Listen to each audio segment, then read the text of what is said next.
시청자 여러분 안녕하십니까? 12월 18일 목요일장 파이널샷 시작합니다. 오늘 코스피는 4,000포인트 이탈과 지지 사후 가운데서 지금 힘겨루기를 펼치고 있는 모습입니다. 외국인과 기관의 매도세가 하방 압력으로 작용을 하고 있는데요. 간밤에 뉴욕 증시에서 오라클의 데이터 센터 악재로 인해서 나스닥이 급락한 채 마감을 했었고요. 이에 대한 우려가 우리 시장에 들어온 듯 했지만 마이크론이 또 어닝 서프라이즈를 발표하면서 오늘 시가총액 10위권 내에서는 SK 하이닉스가 또 유일하게 상승부를 켜고 있기도 합니다. 지금 AI와 관련돼서는 경계감과 기대감이 좀 공존하는 듯한 투자 심리가 나오고 있고요. 2차 전지의 투자 심리가 많이 약합니다. LG 에너지솔루션의 계약 취소 소식이 전해지면서 2차 전지의 낙폭이 지수의 하락을 좀 이끌고 있는 요인인데 코스피는 4,000선 그리고 코스닥은 900선 테스트에 나서고 있는 오늘장입니다. 오늘 마켓 A컷을 통해서는요. AI의 경계감과 기대감이 지금 계속해서 팽팽하게 맞서고 있는데 이에 대한 이야기를 나눠보고자 합니다. 반도체 풍향계라고 불리는 마이크론이 회계연도 2026 1분기 실적을 발표를 했습니다. 시장 기대치를 훌쩍 웃도는 실적 발표했고요. 가이던스 역시나 예상치를 상회하면서 AI 거품론을 일축시키는 듯한 발언을 했는데요. 오늘 A컷을 통해서는요. 마이크론 CEO의 사진을 준비했는데 컨퍼런스 콜을 통해서 시장에 굉장히 자신감 넘치는 여러 가지 이야기를 했습니다. 하지만 그럼에도 불구하고 AI 거품론에 대한 이야기는 쉬이 꺾이지 않고 있는데 왜 그런지 다음 장을 통해서 알아보겠습니다. 오라클이요 14조 원대 규모의 오픈 AI 전용 데이터 센터를 건설을 할 예정인데 이게 좀 난항을 겪고 있다라는 소식이 파이낸셜 타임즈를 통해서 전해졌습니다. 오라클에 지금 가장 크게 돈을 투자하고 있는 블루아울이 투자를 불참할 수 있다라는 보도를 내면서인데요.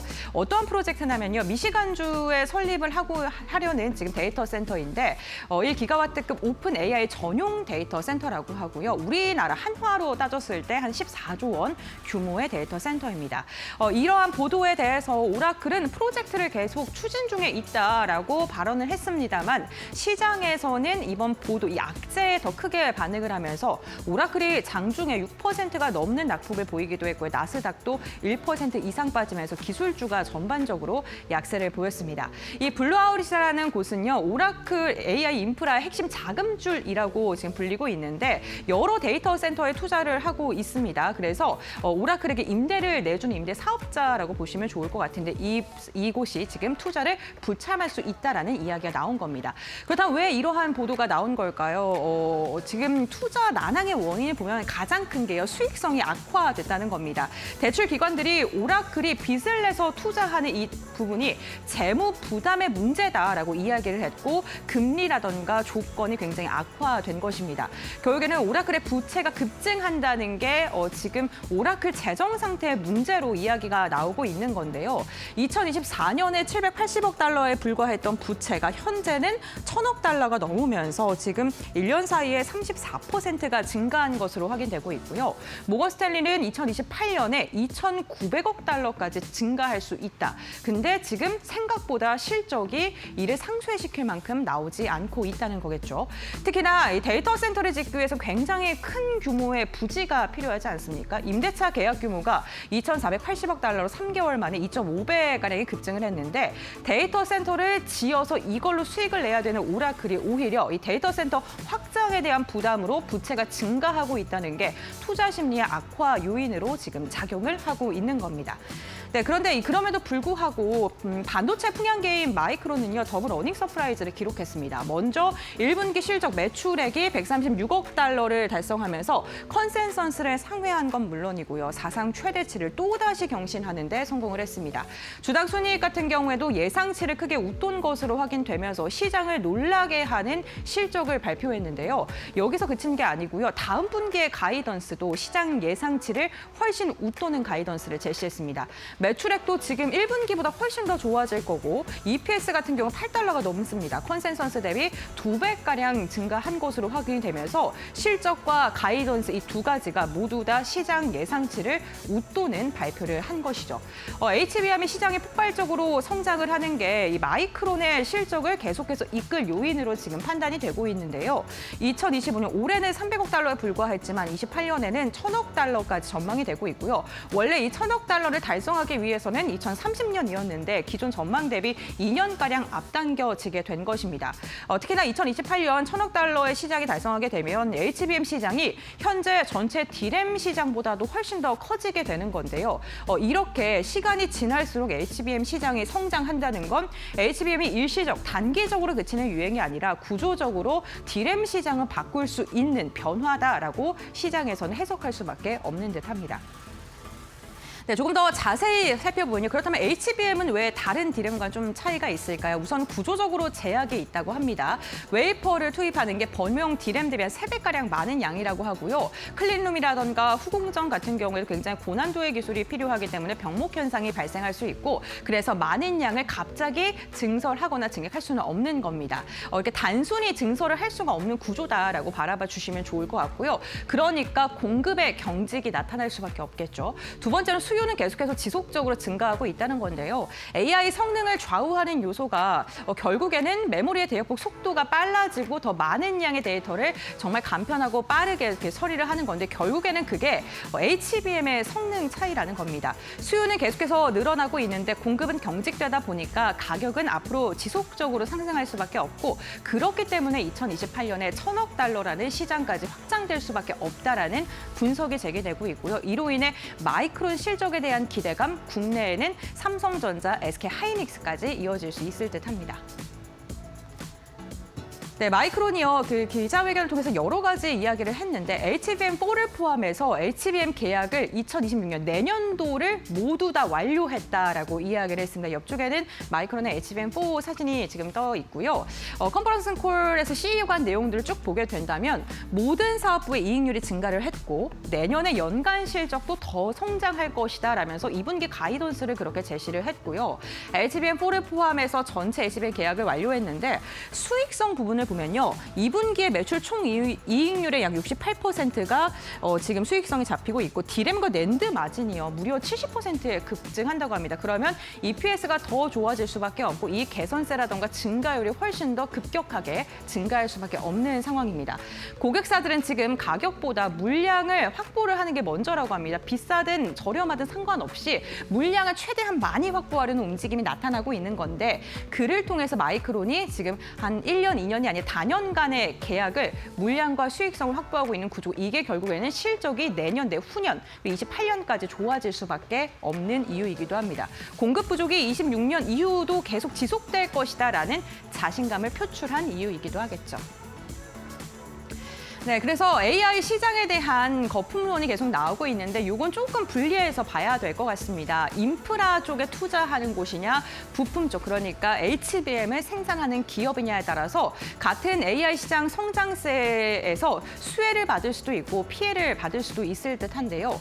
우선 AI 인프라 대표적으로 오라클이 있을 것 같은데 선제적으로 투자를 해야 되고요. 그리고 회수에 대한 지연 리스크, 그러니까 투자한 것에 대한 ROI를 언제 우리가 회수할 수 있는지에 대한 의문은 계속해서 나올 수밖에 없을 듯합니다. 특히나 데이터 센터를 투자할 때 대규모의 토지와 공장 증설에 대해 막대한 돈이 필요한데 언제까지 빚을 내서 투자할 수는 없다는 거겠죠. 그래서 AI 버블론이 나오고 있기도 한 거고요. 다만 그렇게 완전히 구축됐을 때는 이제는 AI 인프라 관련 기업들의 시대가 오긴 하겠죠. 그에 앞서서 메모리, 마이크론, 그리고 삼성전자, SK하이닉스와 같은 기업들은 이미 실제 수요들이 실적으로 증명이 되고 있고 HBM과 관련된 물량 계약이 완료가 되어 있고 마이크론은 고객 수요의 50에서 한 66%만 충족을 하고 있기 때문에 공급 부족이 쉽게 해소되지는 않을 것이다라고 이야기를 하고 있습니다. 그러니까 메모리는 지금 거품론을 논하기에는 실적이 너무 잘 나오고 있고요. AI 인프라는 미래 현재 투자를 하고 있다라고 보시면 좋을 것 같습니다.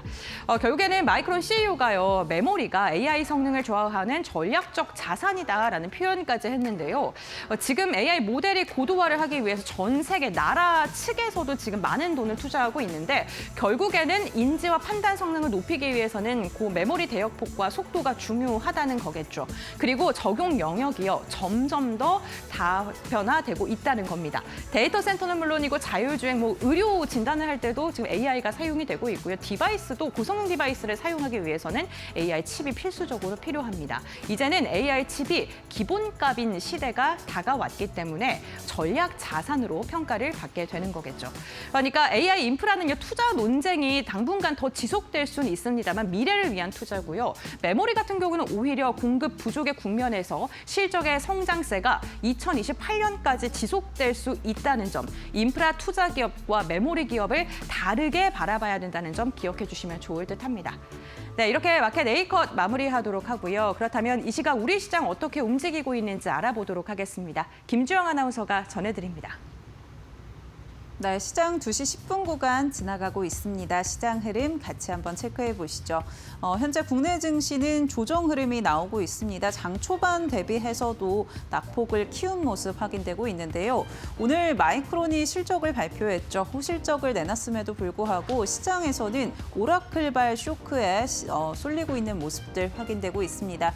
오라클의 이 데이터 센터 관련해서 이 사모캐피털, 블루아울이 투자를 철회하겠다라는 이야기들을 내놓으면서 시장 하방 압력을 받아가고 있는 모습인데요. 일중 흐름 통해서 좀 더 자세하게 짚어보도록 하겠습니다.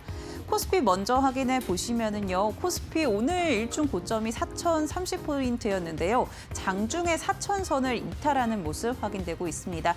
3,975포인트 일중 저점을 디딘 이후에 현재 구간 그래도 낙폭을 조금 축소해낸 모습이고요. 오늘 4,000선을 좀 지지해낼 수 있을지 체크를 해봐야 될 것 같습니다. 현재 구간은 4,002포인트 지나가고 있습니다. 코스닥도 같이 한번 확인해 보시죠. 네, 오늘 코스닥도 장 초반 대비해서는 조금 흘러내린 모습 확인되고 있습니다. 1시 부근 좀 저점을 디딘 이후에 900포인트를 좀 이탈하는 모습도 있었는데 현재 구간 901포인트로 다시금 올라선 모습 확인되고 있고요. 역시나 마찬가지로 900선에 대한 지지를 잘 확인해 봐야 될 것 같습니다. 수급적인 부분도 이어서 체크해 보겠습니다. 오늘 선물 시장에서는 외국인들 순매도 포지션 취하고 있는데요. 유가증권 시장에서도 역시나 팔자세를 이어가고 있습니다. 2,600억 원 이상 팔아내고 있는 모습이고요. 특히나 유가증권 시장에서 외국인들 4거래일 연속 매도 포지션을 취하고 있습니다. 여기에 기관 역시도 1,200억 원 이상 동반 순매도 취하고 있는 모습이고요. 반면에 개인의 경우에는 3,600억 원 이상 담아내고 있다는 점 체크해 보시죠. 이어서 코스닥도 확인해 보겠습니다. 네, 코스닥 시장에서도 외국인과 기관의 동반 매도세 확인되고 있습니다. 다만 기관의 경우에는 소폭의 순매도 확인되고 있고요. 외국인의 경우에는 900억 원 이상 팔자세를 이어가고 있습니다. 마찬가지로 개인이 오늘 순매수에 나서면서 지수 방어에 좀 나서고 있는 모습이고요. 1,100억 원 이상 담아내고 있습니다. 이어서 오늘 시장에서는 어떤 키워드들 부각되고 있는지 체크해 보겠습니다. 첫 번째 키워드는 우주항공 체크해 보시죠. 오늘 우주항공 섹터가 강한 모습을 보여주고 있습니다. 국내 첫 민간 발사체 기업 이노스페이스의 첫 상업용 발사체 발사 일정이 연기가 됐습니다. 20일로 조정이 됐는데요. 그럼에도 불구하고 시장에서는 우주항공에 대한 기대감들 여전히 유효한 것 같습니다. 앞서 이 스페이스 X의 이 IPO에 대한 기대감도 시장에 연일 영향을 주고 있는 모습인데요. 관련주들 연일 상승 랠리를 이어가고 있고요. 특히나 이 협업사뿐만이 아니라 스페이스 X에 투자했던 기업들도 주목하고 있는 시장 흐름입니다. 미래에셋 벤처 투자의 경우에는 현재 구간 상한가까지 도달을 했습니다.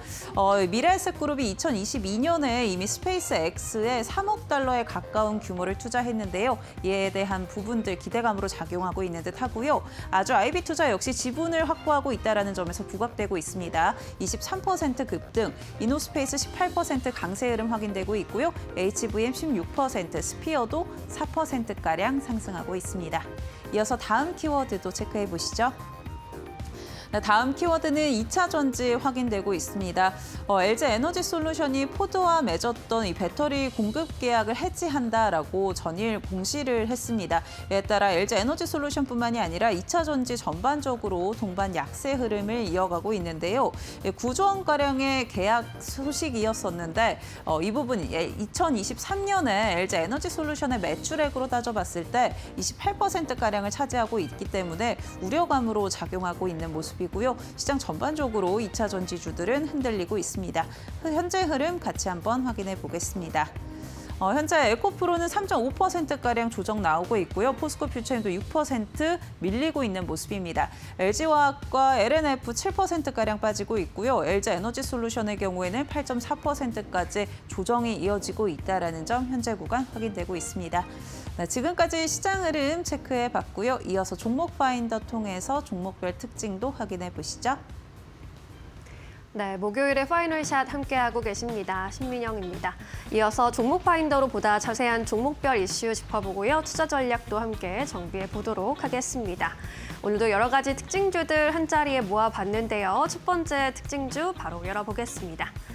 네, LG 에너지 솔루션 살펴봐야겠습니다. 미국 포드와의 이제 배터리 공급 계약 해지 소식을 공시하면서 오늘 장에서 시세가 크게 좀 떨어지는 모습입니다. 공급 계약을 철회했다라는 소식 들려왔는데 일단 포드의 경우에는 전기차 개발 계획을 최근에 대폭 축소한 바 있죠. 이에 따라서 LG 에너지 솔루션과의 계약도 해지 통보를 한 것으로 보입니다. 이번에 공시한 물량이 2027년에 포드에 공급할 예정이었던 배터리 물량 75기가와트시입니다. 계약 규모가 9조 6천억 원에 달하기 때문에 LG 에너지 솔루션의 매출액 28%에 해당하는 수준입니다. 이에 따라 시장에서는 앞으로 이제 영향이 불가피할 것으로 봤는데 유럽 공장 가동률이 안 그래도 좀 아쉬운 수준이었는데 더 하락할 것이라는 우려가 있다라는 분석이 나왔고요. 삼성증권에서는 2027년에 유럽 공장 가동률 하락 우려와 함께 목표 주가를 기존 대비 13% 내렸고요. 55만 원으로 제시했습니다. 투자 의견 역시 중립 의견을 유지한다라는 입장을 내놓으면서 오늘 LG 엔솔의 주가가 크게 흔들리는 모습입니다. 또한 국내 2차 전지 기업들과 주가 연동되는 경향이 있는 테슬라의 경우에는 사상 최고가를 기록한 지 하루 만에 주가가 약세로 전환하는 모습을 그리기도 했습니다. 간밤 증시에서 4.6% 하락하면서 467달러 선으로 다시 좀 내려온 건데요. 캘리포니아주 차량국에 관련한 시정 명령이 나온 것이 시장에선 좀 우려 요인으로 자극이 됐습니다. 자율주행 과장 광고를 문제 삼으면서 시정을 하지 않으면 30일 영업 정지에 나타날 수 있다라는 이야기들의 보도가 있었는데 이를 두고 또 외신에서는 캘리포니아의 주의 이런 조치 때문에 주가가 하락한 것이 아니다라는 분석을 내놓기도 했습니다. 최근에 기술주들이 전반적으로 좀 조정을 받아서 위축되고 있다라는 그 심리 그리고 그간 랠리에 따른 부담이 테슬라의 주가를 끌어내린 것이다라는 또 분석이 나타나기도 했는데요. 이제 또 내일장에서 어떤 흐름 보일지는 좀 지켜볼 필요가 있을 것 같습니다. 오늘 2차 전지주 흐름도 함께 체크해 보시죠. 네, 오늘 줄줄이 약세를 그리고 있는데 LG 에너지 솔루션의 낙폭이 계속 더 깊어지고 있습니다. 8%대 약세로 현재 움직이고 있고요. LNF도 7%대 약세로 낙폭이 좀 깊습니다. 삼성 SDI, 에코프로비엠도 5%대, SK이노베이션도 4.6% 하락세 나타내고 있습니다. 네, 이렇게 첫 번째 특징주 만나보셨고요. 이어서 두 번째 이슈가 있는 종목 열어보겠습니다. 네, 한미약품 살펴보도록 하겠습니다. GLP-1 계열의 비만 치료제 품목 허가를 이제 신청했다라는 이야기를 또 공시를 통해 알려주면서 한국인 맞춤형 국산 비만 치료제가 나올 수 있을까라는 기대감 또다시 좀 자극이 되고 있습니다. 자체 개발한 비만 신약 후보 물질 에페글레나타이드의 국내 허가 신청을 완료했다라고 했는데 자가 주사용으로 주사기 제형으로 이번에 또 개발을 했습니다. 지난 10월에 임상 3상을 완료했는데 성인 비만 환자 448명을 대상으로 진행한 임상 3상에서 투약 40주 차에 최대 30%의 체중 감소 효과를 확인했고요. 평균적으로는 감소 효과가 9.75%를 기록했다고 합니다. 기존 GLP-1 대비했을 때 양호한 안정성이 확인됐기 때문에 이렇게 허가 신청을 했다라고 전했고요. 또 회사 측에서는 내년도 출시를 목표로 하면서 2028년에는 당뇨병의 적응증으로 허가를 확대할 것이다라는 그런 계획까지 전해놓은 상황입니다. 이러한 발표가 전해진 가운데 현대차 증권에서도 이를 긍정적으로 평가하면서 목표 주가 상향 리포트를 내놨습니다. 돌돌비, 돌돌한, 돌고돌아 비만, 돌고돌아 한미라는 제목의 리포트를 내놨고요. 국내 제약사 중에 최초로 GLP-1 계열의 비만 치료제를 육성했다라는 점, 또 2030년 매출액 2조 9천억 원대를 가이던스로 제시한 바 있는데 이렇게 주요 파이프라인 임상개발 마일스톤이 목표대로 성과를 달성하고 있는 만큼 이 가이던스에 부합할 수 있겠다라는 긍정적인 전망을 내놨습니다. 이번에 에페글레나타이드 임상 3상 성공으로 인해서 할인율이 수정됐고 이에 따라서 비영업 가치가 높아졌기 때문에 목표 주가를 상향하겠다라고 리포트 내놓은 상황입니다. 오늘 관련주 흐름 어떤지도 함께 보시죠.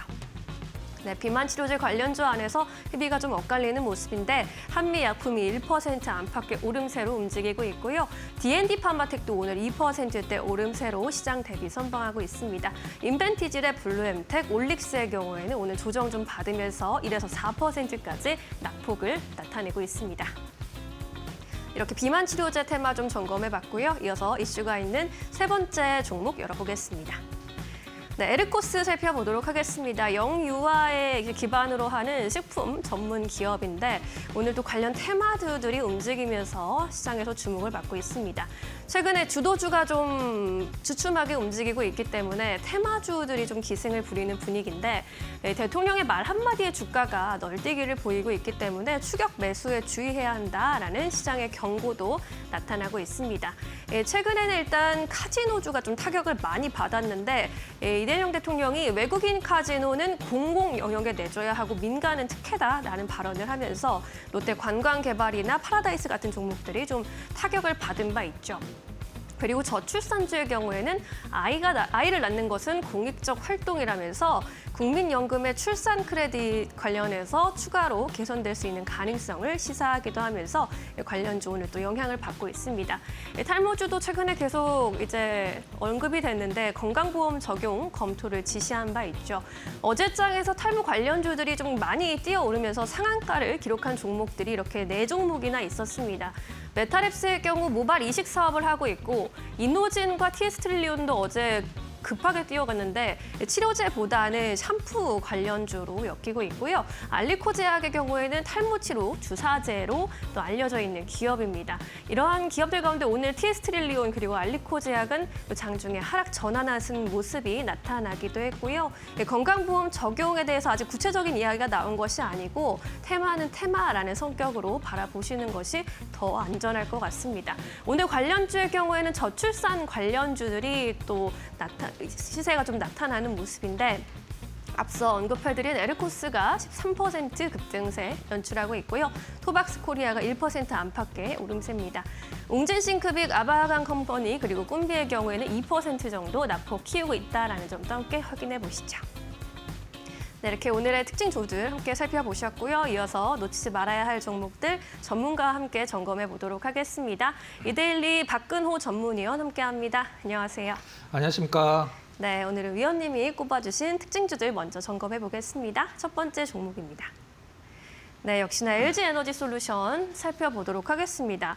미국 그리고 유럽연합 측에서 전기차 확대의 속도를 좀 줄이고 있죠. 국내 배터리 업계의 셈법이 더욱더 복잡해지고 있습니다. 미국 완성차 업체 포드가 전기차 개발을 취소하면서 LG에너지솔루션과의 계약도 해지했고요. 오늘 이 소식의 영향을 좀 크게 받고 있는데 앞으로의 전망을 어떻게 봐야 할까요? 네.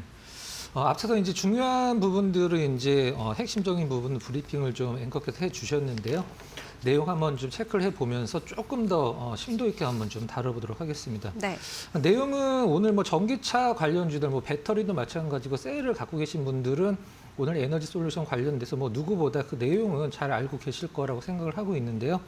포드와 이제 9.6조, 이제 9조 6천억짜리 배터리 공급 계약을 해지를 했다. 작년 10월 15일 날 정확히 이제 공시가 나오면서 계약이 됐던 부분이 시장에 알려졌는데 오늘 그 부분이 이제 해지가 되면서 시장에 2차 전지 진영 전체에 굉장히 큰 어떤 악영향을 좀 미치고 있는 상황인데요. 포드는 왜 이 계약을 해지를 했나? 그 부분이 사실 중요하다고 생각을 하고 있습니다. 포드는 우리가 보통 생각하는 미국에서 가장 많이 팔리는 이제 픽업 트럭 위주로 많이 파는 기업이죠. 굉장히 큰 픽업 트럭 있죠.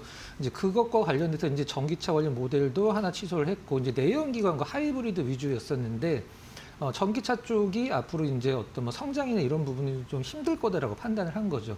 그거에 대한 어떤 근거는 무엇이냐면 아무래도 미국 기반 자동차 기업이기 때문에 시장에서 이제 항상 얘기를 하는 게 전기차 수요가 미국에서 둔화가 되고 있다. 그럼 무엇 때문에? 그럼 보조금 축소라는 얘기가 나오는데 제가 봤을 때는 보조금 축소는 사실 그렇게 큰 영향은 없고 실질적으로는 전기차 의무화 폐지가 실질적으로 더 큰 역할을 하고 있는 거죠.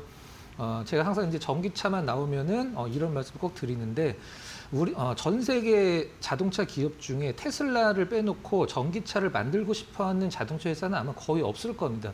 유럽 쪽에서의 규제, 그다음에 유럽이 원래 2035년 이후서부터는 전기차 말고 내연기관 자동차는 신차 판매를 금지한다라는 어떤 그런 부분들이 있었었는데 그런 부분들이 좀 한 발짝 뒤로 좀 물러났었죠. 자, 그럼 LG엔솔 입장에서 살펴보면 기사에 나와 있는 대로 최근 매출의 28%를 해당을 한다. 이게 이제 최근 매출의 28%지만 이게 굉장히 단연 계약이고 5년 계약이기 때문에 사실 1년으로 쪼개면 2조 원 정도인데 2조 원도 사실 적은 건 아니죠. 이 부분들은 이제 LG 에너지 솔루션의 어떤 오늘 주가 하락을 저는 설명은 되지 않는다라고 생각을 합니다. 왜 그러냐면 잠시 뒤에 차트를 보면서 제가 이제 자세히 설명을 좀 드릴 텐데 네. 지금 현재 전기차 진영 양극재 마찬가지고 셀 마찬가지고 이런 쪽이 전기차 때문에 올랐냐라고 했을 때는 전혀 아니거든요. ESS나 이런 것들이 이제 전기차의 대안으로 떠오르면서 어떤 이 전기차 진영들의 주가 상승을 이제 견인했다라고 보시면 될 것 같은데 네. 차트 잠깐 보면서 제가 앞서서 말씀드렸던 부분들이 왜 오늘 하락이 조금 어이가 없는지를 설명을 드려보도록 하겠습니다. 자, 차트 잠깐 잡아주시면 파란색 원이 표시가 돼 있고 밑에 이제 화살표 표시가 돼 있을 텐데 이 날이 어떤 날이냐면 정확히 2024년 작년이죠. 작년 10월 15일입니다. 이 날이 바로 LG 에너지 솔루션과 포드가 9조 6천억짜리 계약을 LG 에너지 솔루션에서 공시를 한 날인데요. 네. 이날 만약에 주가가 스타트를 끊어서 LG 에너지 솔루션이 굉장히 많이 올랐다라고 하면은 오늘 하락은 설명이 될 수가 있습니다. 하지만 10월 15일 날 24년 10월 15일 날 주가 흐름이 사실 오른 게 없거든요. 그 다음서부터 계속 좀 약간 평이한 흐름도 보여줬고 계속적으로 떨어졌기 때문에 만약에 이러한 재료로 인해서 올랐다라고 하면은 정말 심플하게 표현한다라고 하면 이것 때문에 내리는 거 설명이 되지만 이 포드와의 계약으로 오른 게 없기 때문에 이것 때문에 떨어진다라는 것은 조금 설명이 되지 않는 부분이고 그다음에 최근에 전기차의 흐름들은 어떤 ESS의 흐름으로 오른 거기 때문에 실질적으로 이제 오늘 하락은 조금은 좀 시장에서 어떤 팩트 기반으로 봤을 때 설명이 되지 않는 부분이다. 하지만 만약에 LG 에너지 솔루션의 분위기가 좋고 이렇게 10월 달처럼 상승 기조에서 이러한 계약 해지가 나왔다라고 하면 오늘과 같은 큰 하락은 제가 봤을 때 나오지는 않았을 것 같아요. 근데 시장이 굉장히 불안하고 조금만 어떤 그 노이즈에도 큰 하락이 나온다라는 것은 어떤 시장이 좀 약간 약세장에 지금 단기적으로는 약세장 안에 들어있다라는 것을 이제 증명하는 거라고 보시면 될 것 같아요. 네. 강세장과 약세장을 나누는 가장 강력한 어떤 근거는 무엇이냐면 강세장에서는 악재가 묻히거든요. 그리고 약세장에서는 호재가 묻히는데 이렇게 악재, 뭐 큰 악재라고 볼 수도 있긴 합니다만은 이 정도로 제가 봤을 때는 8% 이상 떨어질 악재라고 보진 않는데 이런 부분들이 일단 시장의 2차 전지 쪽에 많은 좀 노이즈를 갖다 주고 있는 상황인 것 같습니다. 오늘 거래량이 생각보다는 좀 덜 터지죠. 만약에 오늘 하락을 이용을 해서 다시 시장에서 LG 에너지 솔루션이 반등을 줄 거라고 생각을 했다라고 하면 아마 거래량이 엄청나게 터졌을 텐데 생각보다는 거래량이 안 터진 걸 봐서는 이제 당분간은 조금 더 밑방향이 열려 있다라는 부분을 참고를 하시고 섣불리 좀 저점을 잡아봐야지라는 매매보다도 반등을 확인을 하고 일단은 진입을 하는 것을 좀 권해드리는 부분들이 이제 합리적인 전략으로 좀 생각이 되는 부분입니다. 네, LG 에너지 솔루션 오늘 이슈를 좀 더 점검을 해봤는데 상승 재료가 아니었다라는 것이 하락 재료로 이렇게 반영이 됐다라는 것은 그만큼 시장이 좀 불안하고 약하다라는 것을 보여주는 방증이다라는 의견을 주셨습니다. 앞으로의 흐름을 조금 더 지켜보고 접근하는 전략을 알려주셨으니까요. 잘 기억해 보시면 좋겠습니다. 자, 이렇게 첫 번째 특징주 만나봤고요. 이어서 두 번째 특징주 살펴볼까요?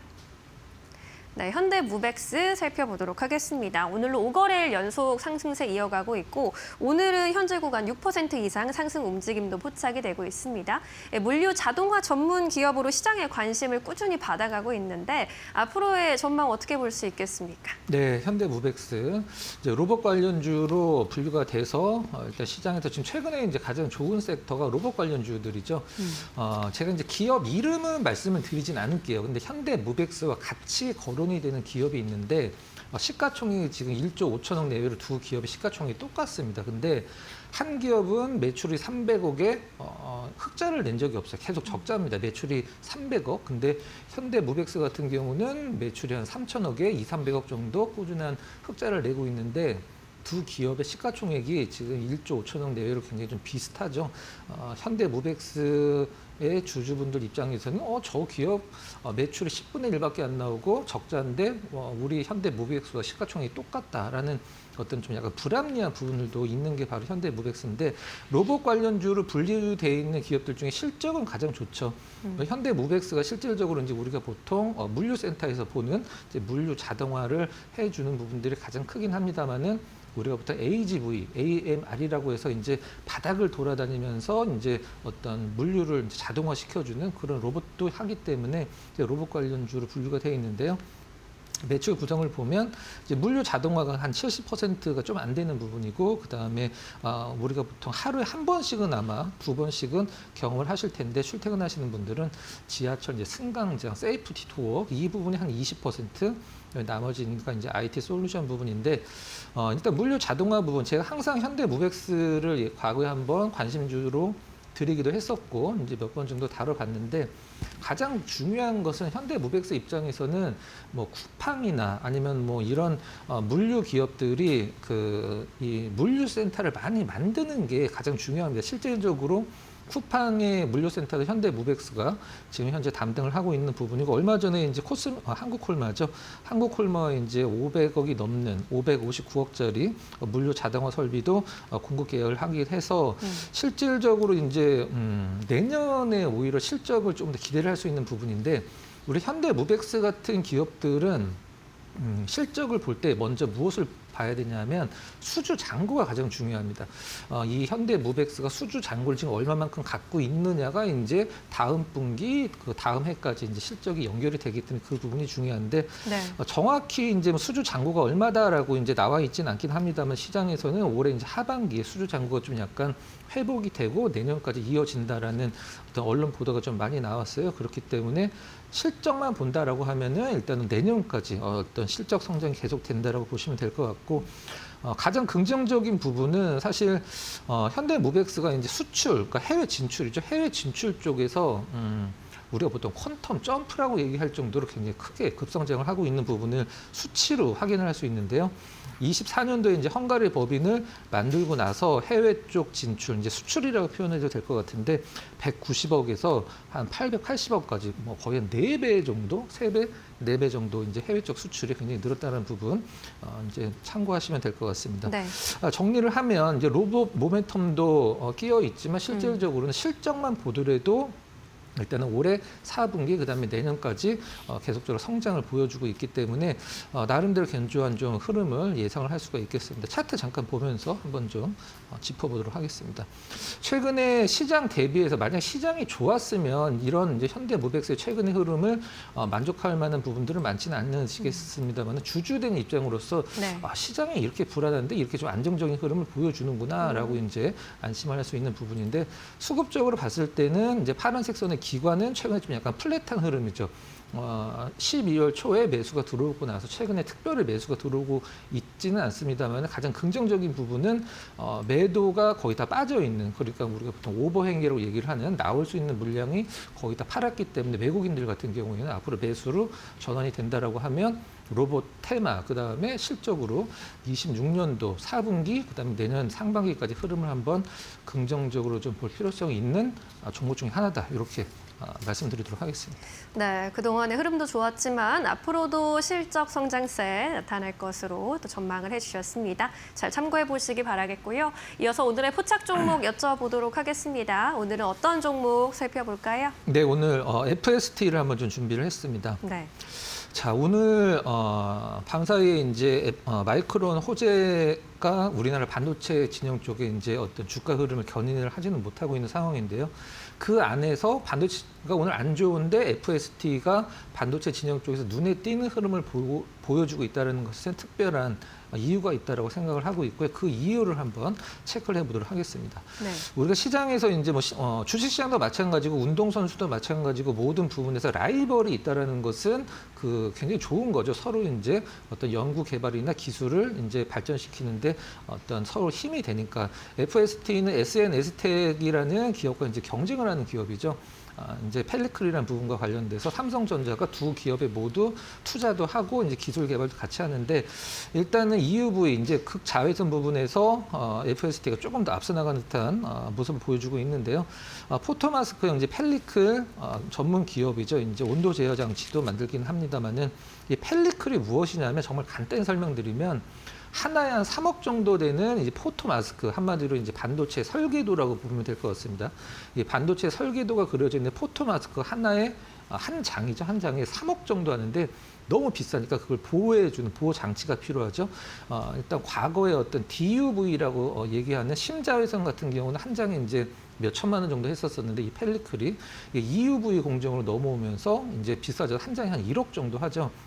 그거를 이제 삼성전자와 같이 개발을 해서 처음에 이제 어디에 이제 들어가냐면 제가 봤을 때는 여러모로 좀 크로스 체크를 했습니다만은 갤럭시 26 이제 지금 25죠. 26에 이제 엑시노스 2600이 이제 탑재가 될 텐데 그 파운드리 공정에 FST 그 펠리클이 처음으로 이제 들어가는 걸로 제가 알고 있는데 거기서 만약에 성공적으로 안착을 한다라고 하면 FST 실적이 굉장히 퀀텀 점프를 할 수밖에 없죠. 그냥 간단하게 초등학교 산수를 한번 해보면 삼성전자가 가지고 있는 노광기 EUV 장치가 ASM에서 산 게 50대 정도 되거든요. 근데 그 50대에 이제 이 펠리클이 한 장씩만 들어가도 사실 50억입니다. 근데 그게 뭐 1년에 몇천 장이 들어갈 수밖에 없는 상황이기 때문에 만약에 이 엑시노스 2600에 이제 FST의 이 펠리클이 성공적으로 이제 쓰이고 어떤 삼성전자에서 만족을 한다라고 하면은 사실 내년도에 FST의 어떤 실적이 굉장히 좀 뭐 퀀텀 점프 쪽으로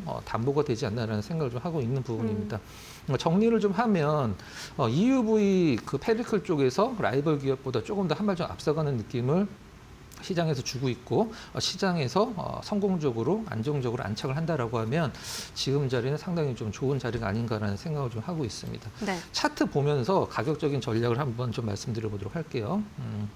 일단 차트 이제 오늘 반도체 진영 쪽에서 FST 정도 흐름을 보여주는 기업은 사실 몇 개 없긴 합니다만은 최근에 거래량도 좀 늘고 있는데요. 매수 가격은 지금 현재 29,500원인데 근데 3만 원 이하는 그렇게 나쁘지 않은 가격이다라고 말씀을 드리고 목표 가격은 일단 단기적으로는 전고점이라고 할 수 있는 한 4만 원 정도 잡아보도록 하고요. 손절 가격은 그냥 눈에 딱 보이는 자리죠. 직전 저점인 26,000원 정도를 한번 좀 설정을 해보도록 하겠습니다.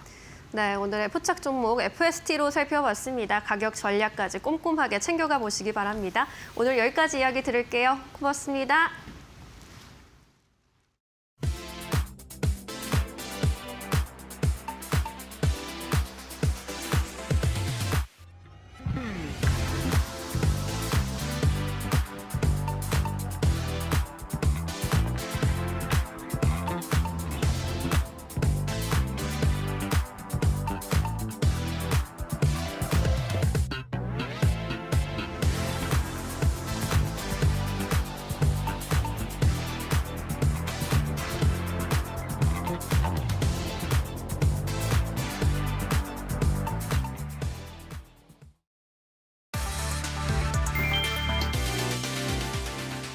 KB증권은 삼성전자가 내년 영업이익 100조 원 달성이 가능하다고 분석하며 투자 의견 매수와 목표 주가 16만 원을 유지했다. 핵심 근거로 메모리 가격 상승과 AI 반도체 수요 확대를 제시했다. 삼성전자는 글로벌 최대 D램 생산 능력을 보유한 만큼 HBM과 일반 D램 가격 인상의 최대 수혜가 예상된다는 평가다. 실제로 4분기 서버 D램 가격을 약 60% 인상하며 역대 최대 수준의 가격 인상을 단행했고 내년 1분기에도 공급 부족에 따른 강세 가격 정책이 이어질 것으로 전망됐다. A식 업체들의 HBM3 주문 급증으로 관련 가격이 최근 20에서 30% 인상된 것으로 추정되며 내년 상반기부터는 가격 할증 폭이 40에서 50%에 달할 것으로 예상되는 HBM4 출하 확대가 실적 개선을 더욱 가속할 전망이다. KB증권은 4분기 삼성전자 영업이익을 약 19조 원으로 추정하며 전년 대비 192% 증가한 어닝 서프라이즈를 예상했다. 특히 DS 부문 영업이익은 전년 대비 약 5배 증가할 것으로 내다봤다.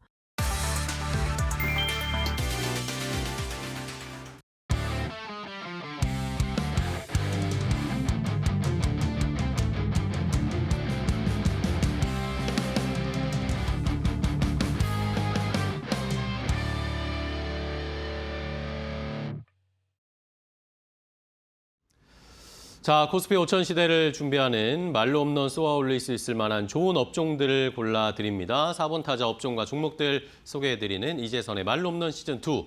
자, 오늘도 이데일리온의 이재선 파트너와 함께하도록 하겠습니다. 안녕하세요, 파트너님. 네, 안녕하세요. 네, 반갑습니다. 네. 자, 이번 주에 많은 고민이 있었는데 확인해봐야 될 것들이 몇 개 있었죠. 네. 미국의 뭐 CPI도 봐야 되고 마이크론 테크놀로지도 봐야 일본도 봐야 되고 네. 하나씩 확인을 했어요. 마이크론 테크놀로지 실적을 봤는데 네. 오늘 시장은 왜 이래요? 다 똑같은 질문하실 네. 것 같아요. 오늘 시장은 왜 이러냐라고 질문하시면은 산타랠리가 없기 때문에. 아, 맞네요. 네, 예상을 하셨네, 이미. 네, 산타랠리가 없기 때문이 아닌가 싶고요. 대신 뭐 종목들 자체적으로는 자율주행을 잘 하고 있지 않나. 종목들이 네, 종목들은 알아서. 자율주행을 하고 있지 않나 싶은데 전체적으로 오늘 뭐 코스피에 오르는 종목 자체가 거의 없습니다. 맞아요. 그 정도로 이제 상승 종목을 찾기 어려운 수준인데. 그렇다고 해서 오늘 상승 종목 수 대비해서 지수를 보면 지수가 또 뭐 마이너스 뭐 3, 4%씩 내려가거나 그러지는 또 않아요. 그렇죠. 네, 그렇지만 최근에 약세가 지난주 후반부터 한 일주일 정도 뭐 지속되고 있기 때문에 여러분들 심리적으로 좀 위축이 되는 것 같습니다. 그래서 제가 볼 때는 심리의 위축이 아니겠느냐라고 말씀드렸고 그래서 제가 우리 조삼모사하지 않아야 된다라고 계속 말씀드리고 네네. 있는데 이미 2,400에서 4,200까지 크게 상승한 이후에 지금 4,000포인트 흔들기 정도에서 제가 항상 말씀드리지만 한 3,800포인트 정도까지 열어놓고 보는 게 맞다라고 말씀을 드리고 있는데 이 박스권 안에서 아직 벗어나지 못한 거예요. 예, 그렇게 생각하시면 되고 뭐 LG 에너지 솔루션의 뭐 포드 이제 뭐 공급 계약 뭐 해지나 이런 부분은 뭐 그리고 뭐 CPI에 대한 우려감이 됐던 뭐가 됐던 아니 CPI가 그러면 잘 나오면은 그러면 올라갈 겁니까? 또 그렇지도 않단 말이에요, 여러분. CPI가 안 나왔다고 여기서 또 시장이 와르르 무너집니까? 또 그것도 아니에요. 어차피 우리 모두가 알고 있다시피 지금 미국의 셧다운을 워낙 뭐 장기적으로 가장 길게 했었기 때문에 이런 지표나 여러 가지 측면에서 좀 오염된 부분도 있고 좀 신뢰성이 좀 떨어진다라는 얘기도 많이 나오고 있습니다. 그러다 보니까 우리 마음이 불안한 거예요. 심리적으로 흔들리고 있기 때문에 여러분들이 조금 힘들지 않느냐. 그리고 산타랠리를 자꾸 방송에서도 우리도 얘기하고 하지만 저는 없다라고 생각하는지만 여러분들이 기대감을 갖기 때문에 그 기대감에 대한 실망감이 나와서 어려운 게 아닌가 싶습니다. 기대감을 지금은 높이기보다는 짧게 보면서 작년 이맘때도 제가 똑같이 말씀드렸던 것 같아요.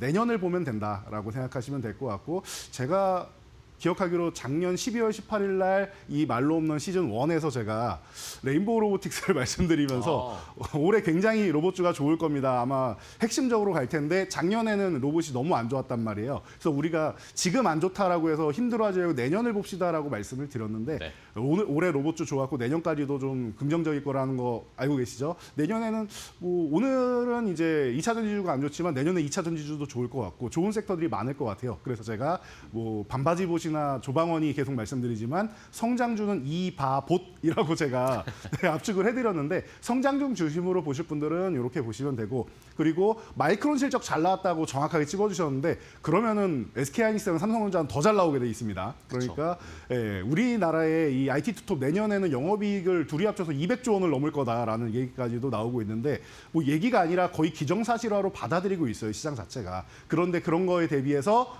지금 워낙 이제 평가를 박하게 받고 있다라는 걸 우리가 생각해 보면은 내년 시장도 역시나 좋을 테니까 작년 이맘때도 시장은 별로 안 좋았지만 정말 좋을 겁니다라고 말씀드렸고 올해 시장 정말 좋았죠. 우리가 생각한 것보다 더 좋았다라고 여러분들이 생각한다라고 하면은 내년 시장도 지금 실망할 게 아니라 제가 볼 때는 그렇게 상승할 수 있는 구간이 남아있고 여러분들이 기다리고 있는 코스닥이 1000포인트 넘어서 랠리를 펼친다라는 걸 생각한다라고 하면은 지금 오히려 희망을 갖고 기분 좋게 준비를 해야 되는 타이밍이 아닌가 싶습니다. 네, 알겠습니다. 자, 결국에는 뭐 내년 준비 저희는 차근차근 하고 있으니까 네. 그렇죠. 오늘도 말로 홈런 쏘아 올릴 수 있을 만한 4번 타자 업종, 내년에 잘 갈 업종 보시면서 전략을 하나씩 세우시면 좋을 것 같습니다. 자, 그럼 바로 가겠습니다. 오늘의 4번 타자 업종 역시 CS, 오늘도 CS 관련 특집이죠. 네, 오늘까지는 이제 CS를 하는 게 맞지 않나 싶고 추후에 이제 CS가 다가오면 다시 한번 이제 또 좋아요. 정리를 해드리면 될 것 같은데 구체화가 되면 또 그때 보고 오늘은 이제 미래 모빌리티 쪽으로 봐야 될 것 같아요. UAM 현실화. 이 부분 좋습니다. 봐야 될 것 같습니다. UAM 네. 관련해서. 지금 우리가 UAM에 대해서 자꾸 읽고 있는데 이게 뭐냐라고 하면은 어떻게 보면 플라잉카라고 생각하시면 돼요. 예, 자체적으로 이제 자동차를 수직으로 이제 띄었다, 착륙시켰다 하는 이렇게 해서 지금은 이제 단거리 이동하고 아니면 이제 드론이라든지 뭐 헬리콥터라든지 이런 식으로 이제 얘기가 나오고 있는데 이런 부분이 점점 발전해서 우리가 미래에 플라잉카라고 우리가 계속 얘기하는 그 시대를 만들려고 한다라는 거예요. 근데 우리나라 기술력이 어느 정도 올라와 있느냐라고 하면은 아직까지 전 세계적으로 내놨을 때 뭐 세계 탑 티어냐라고 하면 그건 아직 좀 물음표기는 해요. 그러다 보니까 여러분들이 CES에서 제가 최근에 디지털 헬스케어나 이런 부분도 말씀드릴 때 우리나라에 대해서 계속 의심을 하시는데 그 대신 이런 건 있습니다. 우리나라가 부품이나 이런 부분에서는 워낙 잘 만들기 때문에 글로벌 고객사들이 러브콜이 쏟아져 나오고 있어요. 그러다 보니까 중소형사 중에도 뭐 이미 수주잔고를 뭐 1조 원을 올해 뭐 만들어 놓고 있는 이런 기업들도 있고 우리나라의 핵심 기업들도 충분히 지금 역량을 발휘하면서 뭐 빠르게는 뭐 한 2026년이 다 됐으니까 빠르면 한 2년 뭐 늦어도 한 4년 뒤에는 우리도 상용화할 수 있다라고 얘기를 하고 있습니다. 그래서 파리 올림픽 때도 뭐 UAM을 이제 공식적으로 이제 사용한다라고 해서 우리가 많은 이제 이슈가 됐었는데 CES에서도 이번에 미래 모빌리티 중에 UAM 쪽이 또 핵심화도로 또 떠오르고 있습니다. 이제 얼마 안 남았다. 현실화가 된다라는 얘기가 이제는 나오고 있습니다. 그래서 핵심화도 UAM의 현실화 이 부분을 생각하시면 되고 지금 전기차 하드웨어 시장은 이제 종료되지 않았냐라는 얘기가 나오고 있어요. 차량용 OS랑 이제 자율주행 구독 서비스의 시대. 여기서 볼 때 우리가 테슬라를 가장 먼저 떠올릴 수 있고 여기에 뭐 구글 웨이모나 이제 현대차나 이런 기업들을 떠올릴 수가 있는데 이런 시대로 이제 전환되고 있다라는 거 보시면 되고 제가 기존에도 말씀드렸지만 자동차는 이제 이동수단이 아니다라고 얘기를 하고 있습니다. 네. 이 최첨단 시대에서는 바퀴 달린 스마트폰이다. 그리고 거주 공간이다. 얘기를 하고 있고 이제는 차 안에서 소비하는 시간 그리고 컨텐츠를 판매하는 자가 경쟁의 우위를 점한다라고 얘기하고 있습니다. 그래서 이런 측면에서 UAM 관련 쪽으로 해서도 우리가 이제 무인, 로보택시 이런 부분을 떠나서 더 발전된 세대를 지금 보고 있는 시기란 말이에요. 그러니까 이제 로보택시 이제 실제로도 다니고 있으니까 이제 미국에서는 그래서 그 뒷세대까지 보면은 UAM은 이제부터는 봐야 되지 않을까 싶습니다. 네. 자, 미래 모빌리티에 관련된 사업이 뭐 CES에서 역시 주목을 받겠죠. 뭐 지금까지 UAM 뭐 수직 이착륙하는 뭐 이런 형태의 모빌리티들 이야기가 나왔는데 이게 진짜 현실화될 수 있을지 이번에 CES에서는 어떤 모습을 실제로 구현해 줄지 그런 걸 보면서 관련된 종목을 그럼 찾아보도록 하겠습니다. 자, 4번 타자 업종 UAM 관련된 일단은 안타 종목으로 1루까지 출루를 해보도록 하겠습니다. 큰 종목, 든든한 종목 중에 UAM 관련 종목 뭘 볼까요? UAM 관련주는 좀 든든한 종목 보는 게 좀 맞지 않나 싶은데 네네. 여러 종목인데 그중에 그래도 시작은 한국항공우주부터 봐야 되지 않나. 한국항공우주. 네. 네. 우리나라에서 이제 수직 이착륙이니 우주항공이니 할 때 빼놓고 얘기하면은 너무 섭섭한 기업이 아닌가 싶어요. 네, 섭섭하지 않게 안타 종목으로 일단 든든하게 넣어줬고요. UAM 국책과제가 있다라고 하면 가장 먼저 들어가는 기업이 한국항공우주다라는 거는 우리가 뭐 눈 감고 얘기를 해도 다 알 수 있는 사실이 아닌가 싶습니다. 그래서 수많은 국책과제, UAM 관련된 과제를 수행하면서 역량을 이미 키워왔다라는 거. 그래서 2030년에 독자적인 UAM 기체를 이제 개발을 하는 것을 목표로 하고 있다. 그래서 우리 2030년대에는 이제 UAM의 시대가 온다라고 생각하시면 될 것 같아요. 지금 그것을 열심히 글로벌 기업들이 준비하고 있고 우리나라에서도 자체적으로 준비하고 있다라고 보시면 됩니다. 그래서 뭐 브라질의 엠브레어 자회사 이제 2부랑 이제 구조물 공급 계약까지도 체결하고 여러 가지 뭐 좋은 얘기들이 많이 있습니다. 국내 자체에서도 좋고 해외까지도 뻗어나가는 기업이 바로 한국항공우주다. 여기에 우리 뭐 방산 관련해서 뭐 그 나가는 이런 전투기나 이런 부분에 대해서는 말할 필요가 없어요. 앞으로 이제 수주잔고 계속 쌓이고 어마어마한 공급 계약건들이 나오기 시작하니까 여러분들이 아주 든든하게 받쳐줄 수 있는 종목으로 한국항공우주 지금 구간은 아주 든든하고 편안한 구간이 아닌가 싶습니다. 네. 자, 안타 종목 첫 번째로 한국항공우주를 소개를 해주셨습니다. 뭐 방산도 엮이고 뭐 우주 관련 산업도 엮이고 하지만 요 UAM 관련된 사업도 한국항공우주가 하고 있으니까 과연 어떤 모습을 보여줄지. 첫 번째 일단은 든든한 종목, 안타 종목으로 한국항공우주 봤고요. 자, 그럼 이제 UAM 관련 조금 더 빠른 종목을 볼까요? 이루타 종목으로는 어떤 거 가져오셨어요? 빠르긴 한데 이것도 좀 이제 뭐 열심히 좀 가야 되지 않나 싶기도 하고 네. 해요. 하나 시스템을 봐야 되지 하나 않나 시스템. 싶습니다. 네. 예. 하나 에어로스페이스는 오늘은 이제 하나 시스템이 좀 밀린 것 같아요. 네. 나중에 뭐 기회가 되면 다시 한번 말씀드리고요. 하나 시스템 같은 경우는 관제나 뭐 영상 분석이나 이런 부분에 레이더 시스템이나 이런 부분 쪽으로 가장 강력한 모멘텀을 갖고 있다라는 부분에 우리가 잘 알고 있습니다.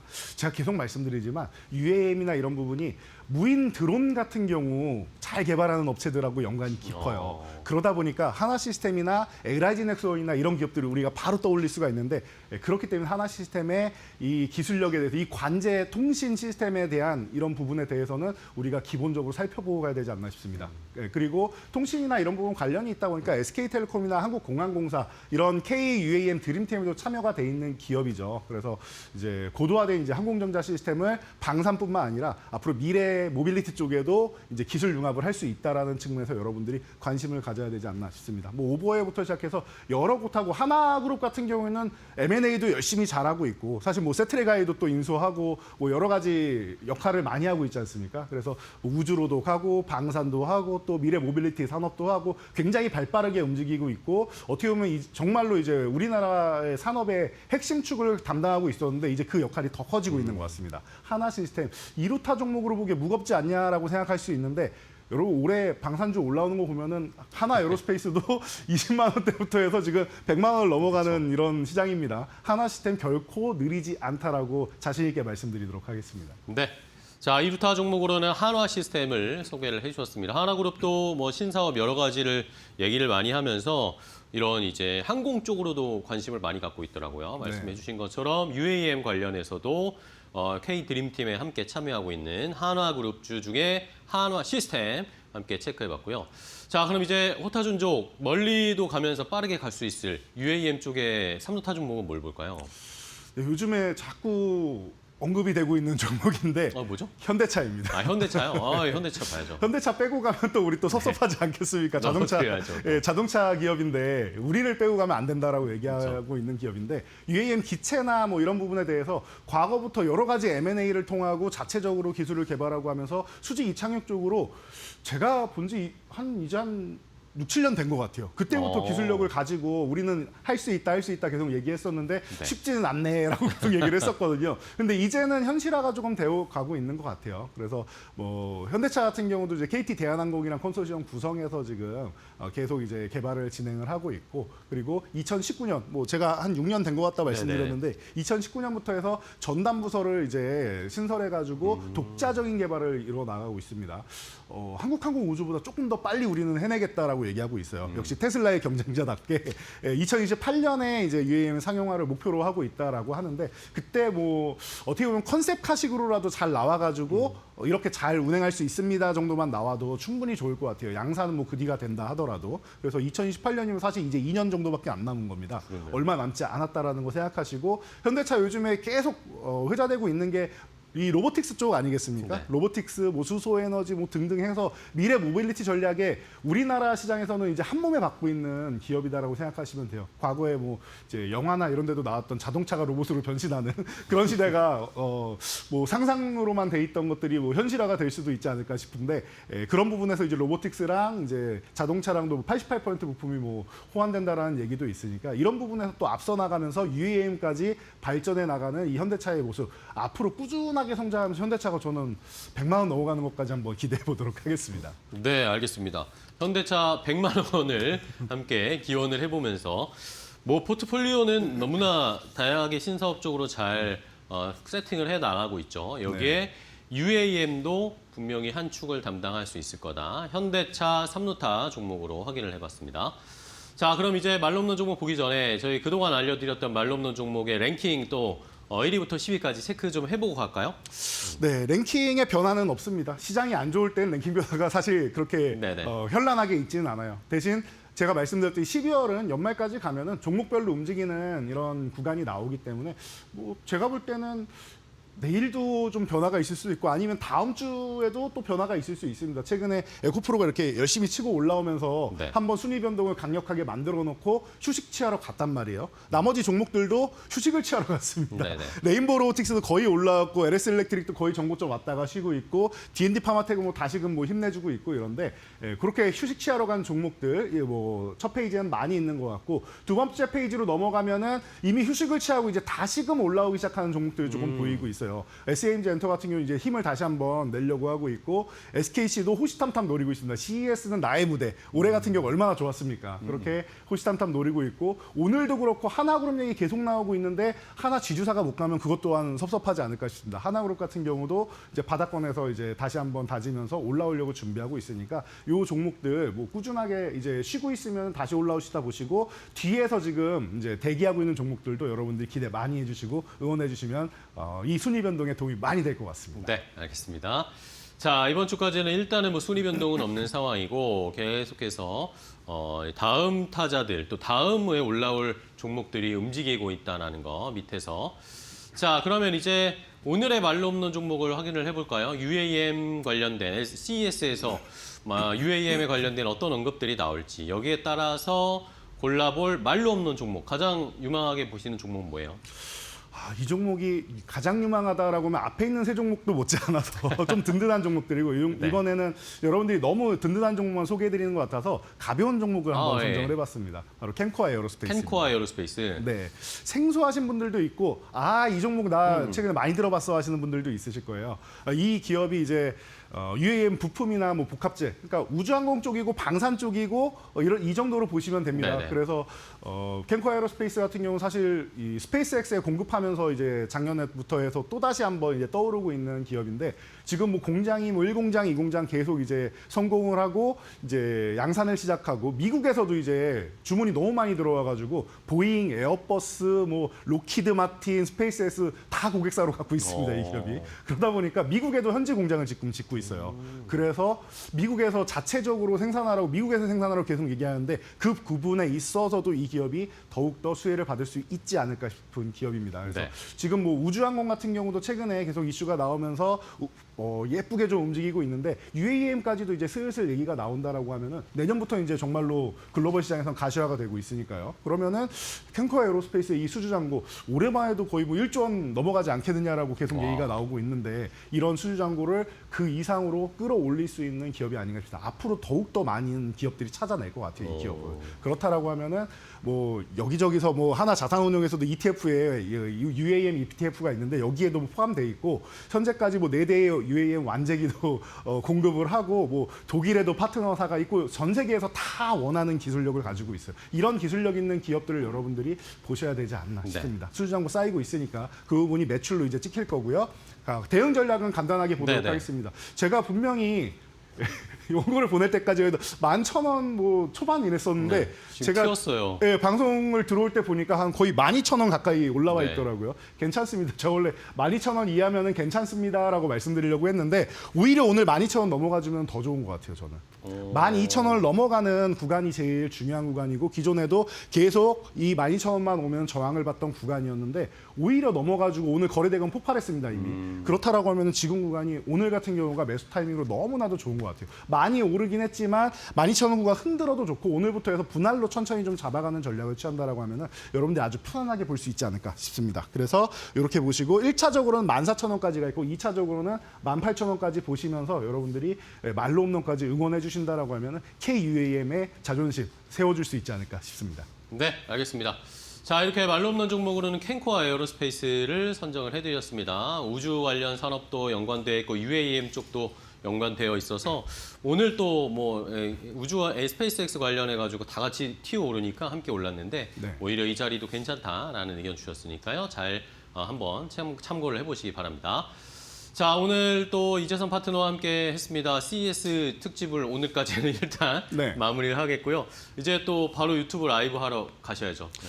네, 지금 여러분들 유튜브 이데일리 TV 검색하셔서 입장하시면은 지금 파이널샷 바로 옆에 제 얼굴 떠 있습니다. 터치하셔서 들어오시면 인사 한번 나누시면 제가 얼른 뛰어와가지고 여러분들과 함께 오늘장 마무리 그리고 걱정거리 싹 덜어드리도록 하겠습니다. 네, 알겠습니다. 자, 오늘도 좋은 종목 소개해 주신 이재선 파트너님 고생 많으셨고요.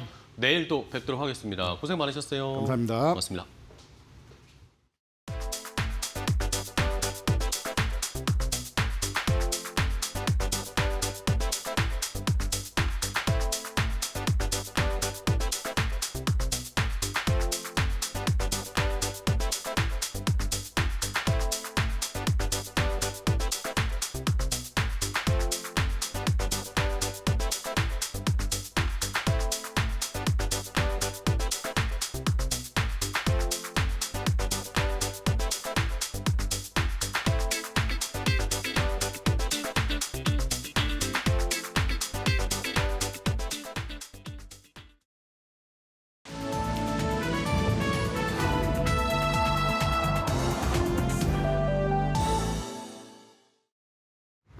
증시 날씨 전해드리는 마켓웨더의 김수현입니다. 오늘 우리 증시 날씨 비가 내리고 있습니다. 어제 맑음에 이어서 오늘은 다시 비가 내리고 있는데요. 최근 들어 이렇게 오락가락한 변동성이 큰 장세가 이어지고 있습니다. 간밤 뉴욕 증시에서는 마이크론이 장을 마감하고 분기 최대 실적을 기록하며 어닝 서프라이즈를 공시했습니다. 그럼에도 불구하고 오늘 우리 시장은 오라클 쇼크에 더 무게를 두고 있는 입장인데요. 관련해서 오늘 코스피는 휘청이는 모습 보이고 있습니다. 더 자세한 시장 분위기 종목별 날씨 보시면서 살펴보시죠. 오늘 우주 항공주가 쾌청한 모습입니다. 최근 스페이스X IPO에 대한 기대감이 투심을 계속해서 끌어올리고 있는데요. 상장을 앞두고 있는 스페이스X의 기업 가치가 수천억 달러에 달할 것으로 기대되자 우주항공주의 투심이 식지 않고 있습니다. 또 그 가운데 국내에서는 이노스페이스가 독자 개발한 한민나노 상업 개발을 20일에 발사한다는 점이 오늘 관련주의 센티를 자극하고 있습니다. 반면 오늘 2차 전지주에는 비가 내리고 있는데요. 어제 장을 마감하고 LG 에너지솔루션이 포드와 계약을 했던 전기차 배터리 공급 계약을 해지한다고 공시를 했습니다. 계약 규모가 9조 5천억 원인 점이 오늘 2차 전지주 전반에 비를 내리게 하고 있고요. 반면에 오늘 유전자 치료제 관련주는 상장 기업으로 인해서 오늘 뜨거운 시세를 보이고 있습니다. 오늘 R&D 기반 유전자 치료제를 연구 개발하는 알지노믹스가 코스닥에 상장을 했는데요. 상장한 직후에 따따블을 기록하면서 관련주에 대한 시장의 관심이 커진 모습입니다. 계속 보시면 오늘 탈모 그리고 저출산 테마 관련주까지 이렇게 시장의 주도주가 부재하다 보니 테마성 이슈에 시장은 더 큰 움직임을 보이고 있습니다. 우선 테마 관련주부터 살펴보시면요. 최근 트럼프 대통령이 대마 초의 마약 분류 체계를 재분류하는 행정 명령에 서명한다는 소식이 들려왔습니다. 관련해서 국내에서도 대마 관련주가 오늘 오름세를 보이고 있고 저출산 관련주와 탈모 관련주 같은 경우에는 이재명 대통령의 발언으로 움직임을 보이고 있는데요. 어제장에서 이재명 대통령이 저출산에 대해서 이 출산 크레딧에 대한 언급을 했습니다. 관련된 점까지 오늘까지도 오르비텍 이런 기업들의 오름세로 이어지고 있습니다. 계속 보시면 탈모가 3거래일 연속 상승세를 보이고 있습니다. 이 대통령이 탈모 치료제에 대해 건강보험 적용 검토를 지시하자 오늘까지도 탈모 관련주에는 주가에는 강한 햇살이 들고 있습니다. 계속해서 오늘 주목해봐야 할 증권사의 리포트들 하나씩 살펴보시죠. 우선 오늘 삼성전자가 오라클발 쇼크로 주가에는 비가 내리고 있습니다. 그럼에도 오늘 증권가에서는 투자자들을 달래는 그런 리포트가 나왔는데요. 오늘 KB증권에서는 내년도에 삼성전자의 영업이익이 100조 원을 넘어설 것이라고 전망을 했습니다. 그 근거로는 D램과 HBM 가격 인상을 언급했고요.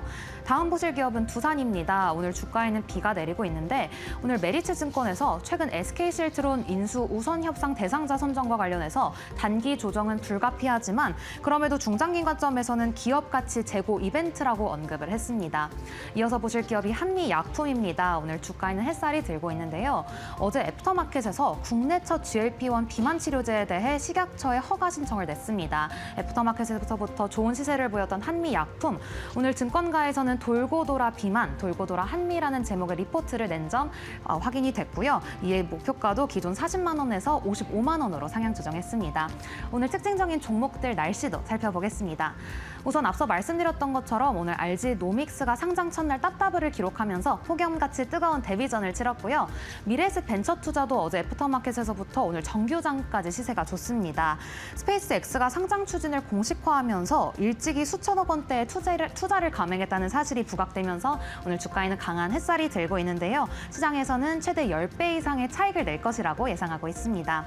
이어서 두 종목 오늘 폭염같이 뜨겁습니다. 특히 하나갤러리아는 어제 상한가에 이어서 오늘도 두 자릿수의 상승세를 보이고 있는데요. 하나그룹의 차남과 삼남이 한화에너지의 지분을 매각하면서 매각 대금이 신사업 투자에 쓰일 것이라는 기대감이 주가를 끌어올리고 있고요. 산화페인트 같은 경우에는 지배 구조에 변화가 생길 것이라는 기대감이 오늘 주가를 상한가까지 끌어올렸습니다. 이상 12월 18일 증시 날씨였습니다.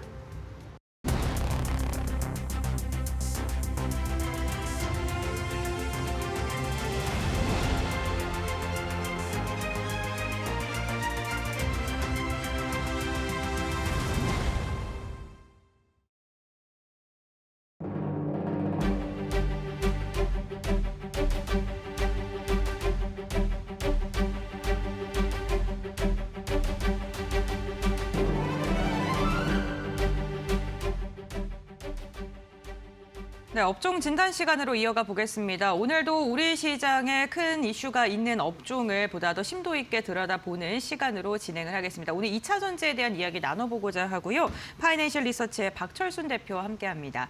안녕하세요. 네, 안녕하세요. 네, 반갑습니다.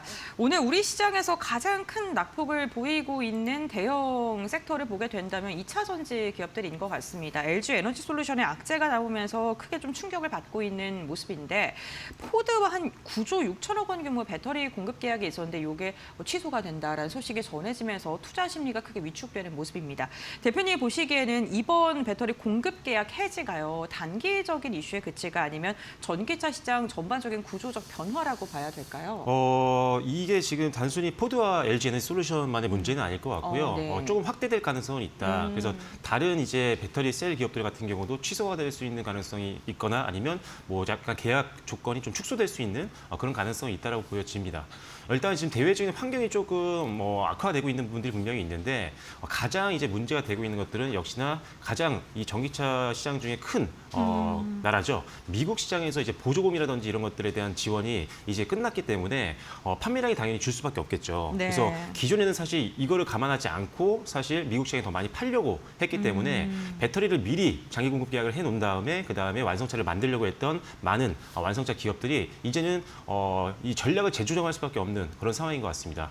유럽 같은 경우도 최근에 뉴스를 보신 분들 아시겠지만 이 내연기관에 대한 어떤 금지를 좀 더 연장하기로 이제 금지가 이제 어느 정도 기간 이후에는 이제 전기차라든지 친환경 자동차만 이제 팔기로 했었는데 이런 부분들도 이제 다시 이제 어느 정도 폐지가 될 수 있는 가능성이 높아지고 있는 상황이다 보니까 전반적으로 이제 완성차 업체들은 전략을 수정할 수밖에 없는 상황이고요. 그런 전략 수정 과정 중에서 포드와 LG 에너지 솔루션의 계약 취소건이 있었다라고 보시면 될 것 같습니다. 그래서 일단은 지금 환경 자체가 아까 말씀드린 것처럼 전기차를 많이 팔 수 있는 아주 우호적인 환경은 아니다 보니까 지금 이런 전기차에 대한 어떤 생산량에 대해서는 전략이 전면적으로 수정될 수 있는 가능성은 분명히 있다라고 보여지고요. 그 과정 속에서 추가적인 이제 공급 물량 축소라든지 아니면 그다음에 계약 취소 건들도 조금은 나올 수 있다라고 보여집니다. 그래서 일단 기본적으로는 단기적으로는 조금 이게 조정이 좀 길어질 수 있는 이슈이긴 하기 때문에 지금은 뭐 적극적인 뭐 낙폭을 이용해서 신규 매수를 한다거나 아니면은 추가 매수를 통해서 평단을 낮추려고 하는 매수는 좀 자제하실 필요가 있다. 오히려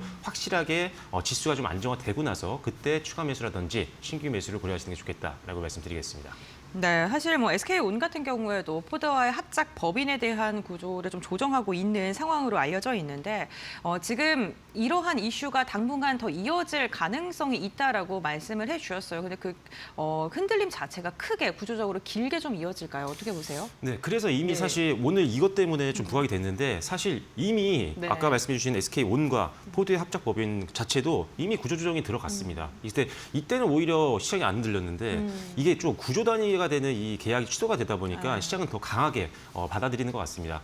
일단 SK온 같은 경우도 이 포드 합작 범인을 구조조정을 해서 이제는 어떻게 보면은 협력 관계가 이제 좀 깨지는 그런 모습으로 가고 있는데 실질적으로 이제 기존에 있었던 뭐 테네시 공장이 있었고요, 그다음에 켄터키 공장이 있었는데 테네시 공장은 이제 SK온이 운영을 하기로 했고, 그다음에 켄터키 공장 같은 경우는 이제 포드가 운영을 하기로 했습니다. 그래서 각자 이제 어떻게 보면은 나눠서 이제 사업을 할 수 있는 그런 상황으로 만들어졌는데 오히려 이건 왜 그러냐면은 일단 가장 말씀드리고 싶은 부분은 역시나 미국의 정책 변화가 가장 컸습니다. 보조금도 계속 줄고 있는 그런 상황이고 전기차 판매도 실질적으로 포드도 굉장히 줄어든 상황이었기 때문에 그 상황에서 계속적으로 지금 공장을 뭐 증설하고 협력을 했다라고 해서 이걸 계속 유지할 필요는 없는 상황이었거든요. 오히려 비용을 더 줄일 수 있는 방법 쪽으로 빠르게 전략을 수정한 거기 때문에 저는 오히려 선제적으로 이제 구조조정을 했던 SK온과 포드의 어떤 합작 법인은 오히려 좀 잘했다라고 저는 개인적으로 생각을 하고 있습니다. 그리고 실질적으로 이로 인해서 어떤 비용적인 측면에서 많이 절감을 할 수 있는 부분들도 분명히 있기 때문에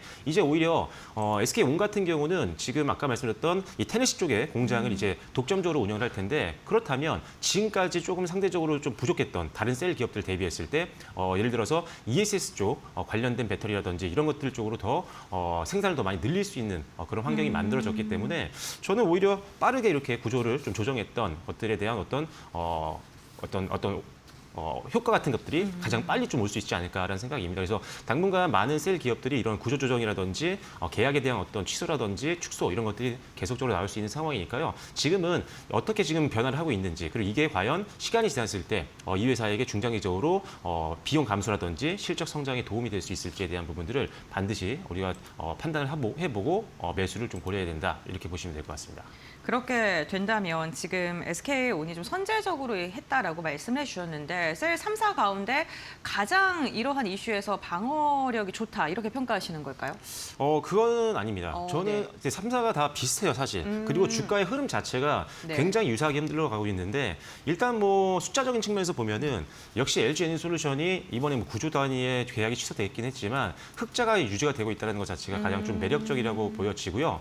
그리고 실질적으로 지금 SK온 같은 경우는 SK이노베이션과 묶어서 봐야 되잖아요. 네, 그렇죠. SK이노베이션은 오늘 삼성 SDI라든지 아니면 LG 에너지솔루션보다 상대적으로 낙폭이 좀 적었습니다. 왜냐하면 이 회사는 사실 배터리만 만드는 회사가 아니라 여러 가지 사업을 다 하고 있다 보니까 매출 비중이 아직은 배터리가 주력은 아니다 보니까 일단은 낙폭은 좀 적었는데 그래도 결국 LG 에너지솔루션이 실적은 가장 잘 나오고 있는 상황이고 유일하게 흑자가 지속이 되고 있는 상황이기 때문에 반등 시에는 좀 세게 나오지 않을까 하는 생각이 있고요. 그렇다고 해서 또 이제 삼성 SDI라든지 아니면은 SK온이 들어가 있는 SK이노베이션이 또 나쁜 건 아닙니다. 적자는 유지가 되고 있지만 적자폭이 확실하게 줄어들고 있는 것들이 최근에 분기 실적을 보면서 확인이 됐기 때문에 일단 뭐 적자인 회사는 적자폭이 줄어들고 있고 그다음에 LG 에너지솔루션 같은 경우는 흑자가 유지되고 있기 때문에 저라면은 세 종목 다 우선순위에 두는 것보다는 일단은 뭐 조금은 LG 에너지솔루션을 더 보셔야겠지만 그래도 세 종목 모두 다 재무 상태가 좀 개선되고 있다는 점은 좀 긍정적으로 보고 있는 상황이라고 보시면 될 것 같습니다. 알겠습니다. 이 배터리 기업들이요, 이 전기차 시장에 대한 특히나 완전한 전기차 시장에 대한 지원을 세계 곳곳에 좀 줄이고 있다 보니까 다른 먹거리를 찾기에 분주합니다. 뭐 대표적으로 최근에 많이 거론되는 게 ESS라던가 아니면 로봇 관련돼서 배터리를 탑재한다던가 상용차 관련도 있을 것 같은데 이렇게 다른 수요처의 확장 전략이 과연 전기차의 둔화분을 메울 수 있을까 궁금하더라고요. 사실 당장은 지금 다 네. 메꿀 수 있는 상황은 아니에요. 왜 그러냐면 전기차 시장이 성장이 좀 둔화되긴 했지만 네. 이제 안 팔리는 게 아니거든요. 그쵸. 어마어마한 양의 배터리는 이미 나가고 있는 상황입니다. 그런데 일단은 이게 굉장히 많이 감소를 하면서 이제 우려감이 생기고 있는 거고 이 전기차 이 캐즘을 극복하기 위해서 우리나라 배터리 3사가 계속적으로 이제 ESS라든지 아니면 로봇이라든지 이 배터리의 어떤 고객사를 계속적으로 확대해 나갔던 그리고 사업 영역을 계속 확장하고 있었던 거라고 보시면 될 것 같은데 물론 지금 이제 ESS 쪽에서의 어떤 매출 기대감은 굉장히 높습니다. 네. 지금 전 세계적으로 뭐 AI 투자는 계속적으로 지속이 되고 있고 그 안에서 뭐 데이터 센터라든지 그 데이터 센터를 유지하기 위한 에너지 조절 장치인 ESS에 대한 수요는 폭증을 하고 있는 상황이기 때문에 역시나 ESS형 배터리 쪽은 앞으로 고성장이 기대가 될 수밖에 없는 그런 상황이라고 보시면 될 것 같습니다. 그래서 신성장 사업 중에는 지금 이 전기차 캐즘에 대한 어떤 우려감을 ESS형 배터리 쪽이 가장 세게 어떻게 보면 메꿔주고 있는 상황이라고 보시면 될 것 같고요. 그리고 최근에 이제 로봇주가 굉장히 많이 관심이 모이고 있는데 로봇주도 이제 미래 성장 기대감은 분명히 있습니다. 뭐 휴머노이드 시장이 이제 본격적으로 이제 내년부터 개화를 한다라고 한다면 물량이 늘어나면서 역시나 이쪽으로 들어가는 배터리 양도 늘어날 수가 있는데 아직은 뭐 그렇게 크지는 않은 상황이긴 하다라는 점 정도는 여러분들이 기억을 하시면 될 것 같다라고 보시면 될 것 같고요. 뭐 상용화 쪽도 마찬가지입니다. 그래서 일단은 지금 뭐 상용차라든지 로봇이라든지 이쪽에서 지금 전기차 캐즘에 대한 부분들을 메꾸는 부분들은 굉장히 좀 작고 그나마 ESS 쪽에서의 배터리 매출이 그나마 상승을 좀 시켜주고 있는 그런 상황이라고 보시면 될 것 같습니다. 그래서 일단 지금 상황에서는 역시나 ESS 쪽 관련된 매출이 좀 나오고 있는 기업들 위주로 보시는 게 좋겠다라고 보시면 될 것 같습니다. 네, 알겠습니다. ESS 부분의 사업을 좀 중점적으로 영위하는 기업을 봐는 게 좋겠다라고 말씀해 주셨고 어쨌든 이번에 굉장히 큰 규모의 계약이 해지가 된 거기 때문에 시장의 충격은 불가피한 상황이고요. 그리고 투자자들 역시나 전기차 2차 전지 기업들을 좀 다시 바라봐야 되지 않을까, 점검을 해야 되지 않을까 싶은데 대표님이 보시기에 그러면 어떤 기준으로 바라봐야 한다고 생각하세요? 크게 저는 한 3가지 정도로 보면 좋을 것 같은데 조금 전에 말씀드렸던 것처럼 ESS 쪽 시장은 굉장히 큽니다. 그래서 많은 기업들이 지금 보면은 이 전기차 관련된 사업을 하면서 ESS 네. 사업을 같이 영위하고 있는 중소형주들도 굉장히 많이 있거든요. 그러면 그 안에서 지금 전기차 쪽에 대한 우려감이 지금 다시 한번 커진 상황이기 때문에 전기차 관련된 사업의 매출 비중이 높은 기업들보다는 ESS 쪽 매출 비중이 훨씬 더 높은 기업들 위주로 보는 전략도 단기전적으로는 상당히 좋은 전략이 될 수 있다라고 보여지고요. 그다음에 추가적으로는 ESS형 사업 성과 높은 기업들 그리고 수주가 계속적으로 최근에 늘어나고 있는 기업들이라면 역시나 변동성이 좀 적을 수 있습니다. 수주 잔고는 결국 실적으로 이어지기 때문에 수주 잔고가 좀 쌓이고 있는 기업들, 수주 공시가 많이 나오고 있는 기업들 위주로 좀 보시면 좋을 것 같다는 점을 말씀드릴 텐데 그래서 한번 종목을 말씀드리면 수주가 좀 쌓이고 있는 기업들 중에 2차 전지 관련된 종목 뭐가 있을까 찾아봤더니 코인테크가 있습니다. 이제 2차 전지 자동화 설비 쪽에서 네. 코인테크가 2차 전지 자동화 설비 쪽에서는 우리나라 선도 기업 중에 하나였는데 최근에 이제 뉴스라든지 여러분들이 공시를 보시면 아시겠지만 이 코인테크가 ESS 제조 라인에 들어가는 자동화 로봇이라든지 이런 것들의 수주가 지속적으로 나타나고 있는 상황입니다. 그래서 어제 같은 경우도 장중에 상당히 급등이 나왔었거든요. 장중에 거의 20%까지 올랐다가 종가 기준으로 봤을 때 정규 시장에서 한 6% 가까이 상승해서 마무리가 됐는데 오늘도 역시나 갭상승 출발해서 2차 전지 시장이 대부분 다 종목들이 밀리고 있는 가운데 역시나 상승 흐름들이 이어지고 있는 상황입니다. 그래서 코인테크 수주가 쌓이고 있는 기업들 중에는 한번 코인테크를 보시면 좋겠다라고 말씀드리겠고요. 그 다음에 또 이제 조금 긴 호흡으로 봐야 되긴 하겠지만 대표 종목군들 대형주 중에는 역시나 LNF를 빼놓을 수는 없을 것 같습니다. 이 회사 같은 경우는 일단은 ESS양 LFP 배터리의 양극재를 개발하고 있는 회사죠. 경쟁사 대비했을 때 가장 먼저 LFP 양극재를 생산할 수 있는 기업이고 실질적으로 경쟁사들은 아직 계약을 하지 못한 단계지만 이 회사는 가장 먼저 출시를 할 수 있다는 기대감도 있지만 SK온과 같은 글로벌 기업들과 실질적으로 장기 공급 계약까지 미리 체결을 한 유일한 기업이기 때문에 실적 가시성이 굉장히 높다. 그래서 ESS 쪽에서의 매출 기대감이 굉장히 높다라는 게 매력적이고 특히나 미국 같은 경우가 이제 중국을 계속적으로 배제하고 있다 보니까 중국산 LFP 배터리가 실질적으로 미국 ESS 기업들 쪽에서 계속 퇴출이 되고 있는 상황입니다. 그래서 실질적으로 미국에 있는 ESS 전문 기업들 같은 경우도 이제 만약에 LNF에서 LFP 양극재가 출시가 내년에 된다라고 하면 적극적으로 수용할 수 있는 가능성이 높기 때문에 다수의 수주 공시와 더불어서 실적 성장도 기대해 볼 수 있어서 이런 LFP 배터리 양극재 쪽에서는 LNF를 보시는 게 좋겠다라고 말씀드리겠고요. 한 종부터 말씀드리면 한주 NCS가 오늘 상당히 좋습니다. 오늘 오히려 3.6% 정도 현재 강하네요. 구간에서 네. 움직이고 있는 상황인데 이 회사는 사실 ESS양 부품이라든지 아니면은 전기차 관련된 부품을 만들고 있는 회사예요. 어떻게 보면 이 순행식 냉각 시스템을 만들고 있는 기업인데 사실 ESS 쪽에서 사용되고 있는 순행식 냉각 시스템을 만들 수 있는 거의 유일한 기업으로 평가를 받고 있고 실질적으로 지금 전기차 쪽에서도 지금 순행식으로 이제 바꾸고 있는 자율주행이 더해지면서부터 열 관리가 필요하기 때문에 순행식으로 전환이 될 것으로 예상을 하고 있거든요. 그래서 ESS 쪽에서도 매출이 급격하게 늘 수 있는 상황이지만 그다음에 전기차 쪽에서도 충분히 수혜를 볼 수 있다. 특히나 제가 앞서서 ESS 매출 비중이 더 높은 기업들이 단기적으로 지금 전기차에 대한 리스크가 부각됐을 때는 더 좋을 수 있다라고 말씀드렸는데 이 회사 같은 경우는 ESS양 매출이 한 70%가 좀 넘고요. 그다음에 전기차 쪽 매출이 20% 정도밖에 되지 않기 때문에 상대적으로 지금 리스크에는 좀 더 강할 수 있다. 그래서 오늘 같은 경우도 한 3.5% 정도 올라서 지금 움직임이 나오고 있는데요. 이 종목 신규 종목으로도 나쁘지 않을 것 같습니다. 실적도 굉장히 좋은 기업이니까요. 직전 고점 한 5만 5천 정도까지 한번 보시면서 한번 신규 접근도 고려해 보시면 좋을 것 같습니다. 네, 알겠습니다. 좀 새 종목 말씀해 주셨고요. 코인테크, 그리고 한중 NCS, LNF 이렇게 이야기를 해주셨습니다.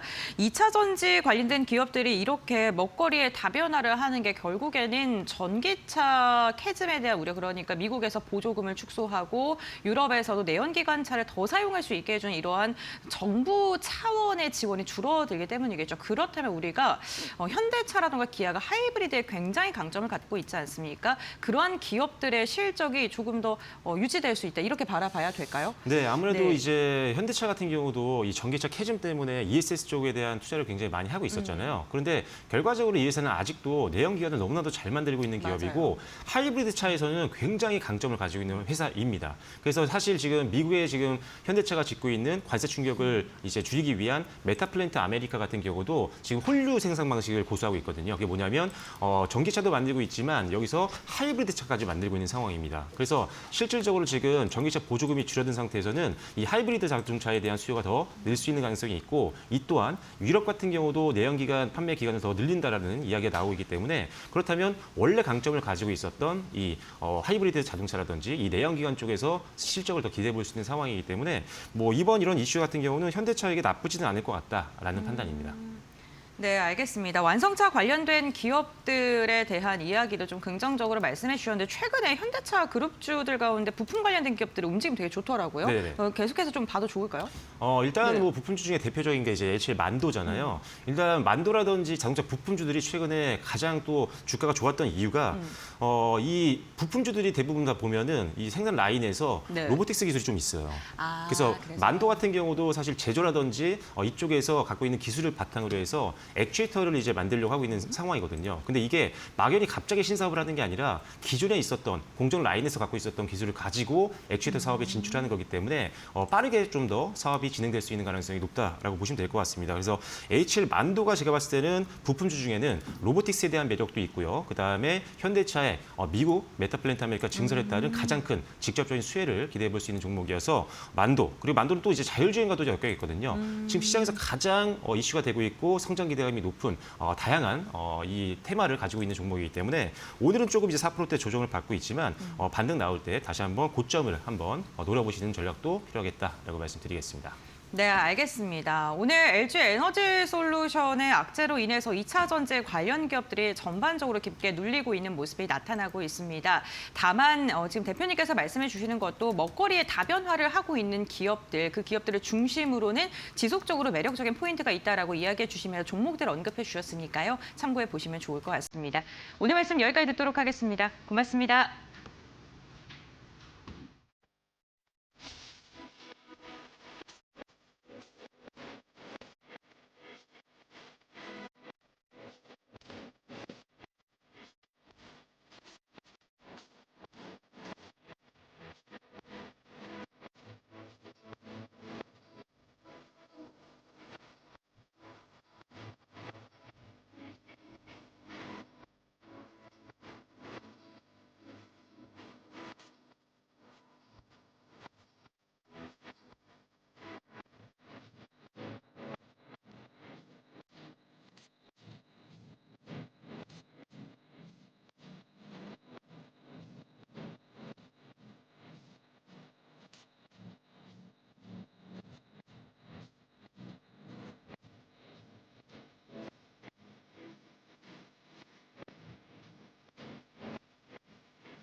두산에너빌리티가 총 8,068억 원을 투입해 경남 창원 공장 부지에 소형 모듈 원전 전용 공장을 구축하고 기존 공장을 최적화한다. 미국을 중심으로 인공지능 데이터 센터 확장에 따른 전력 수요 증가에 대응하기 위한 투자다. 두산에너빌리티는 창원 공장 내 SMR 전용 공장 신축과 혁신 제조 시설 구축을 통해 글로벌 SMR 수주 확대에 본격 대응하겠다고 밝혔다. 이번 투자는 2026년 3월부터 2031년 6월까지 단계적으로 진행된다. 이번 설비 투자로 두산에너빌리티는 연간 20기 수준의 SMR 제작이 가능한 생산 역량을 확보하게 된다. 글로벌 데이터 센터와 에너지 전환 흐름 속에서 SMR을 핵심 성장축으로 삼겠다는 전략이다. 두산에너빌리티는 최근 미국 SMR 개발사 엑스에너지와 핵심 소재 예약 계약을 체결하는 등 미국 현지에서도 SMR 사업을 빠르게 확장하고 있다. 이번 국내 투자 역시 글로벌 SMR 시장 선점을 위한 포석으로 평가된다.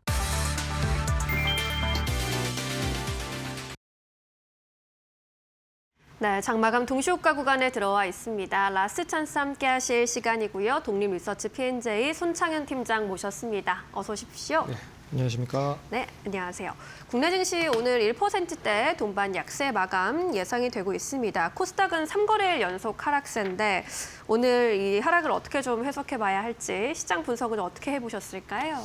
일단 간밤에 다양한 뉴스들이 혼재하고 있는 모습이 나타났습니다. 네. 일단 오라클이 아시다시피 미시건 데이터 센터 투자를 이제 진행을 한다라고 했는데요.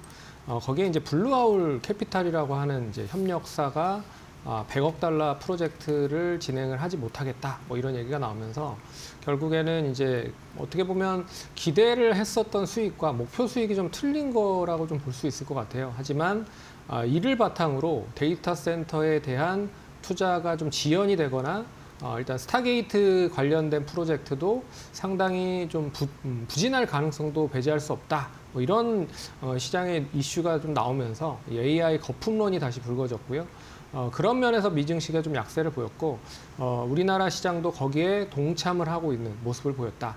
하지만 제가 봤을 때는 이제 마이크론 테크놀로지가 실적이 상당히 좋게 나왔습니다. 그래서 제가 봤을 때는 이제 그 마이크론 테크놀로지는 실적이 계속 찍히고 있는 상황이잖아요. 그래서 EPS 이제 주당 순이익으로 보시면 아시겠지만 현금성 흐름이 계속적으로 좋아지고 있는 상황이라고 볼 수가 있을 것 같고요. 그리고 EPS가 원래는 4.03달러 정도 수준일 거다라고 생각을 했습니다. 근데 생각보다 높게 4.78달러를 기록을 하면서 상당히 좀 높게 이 EPS가 형성이 됐고요.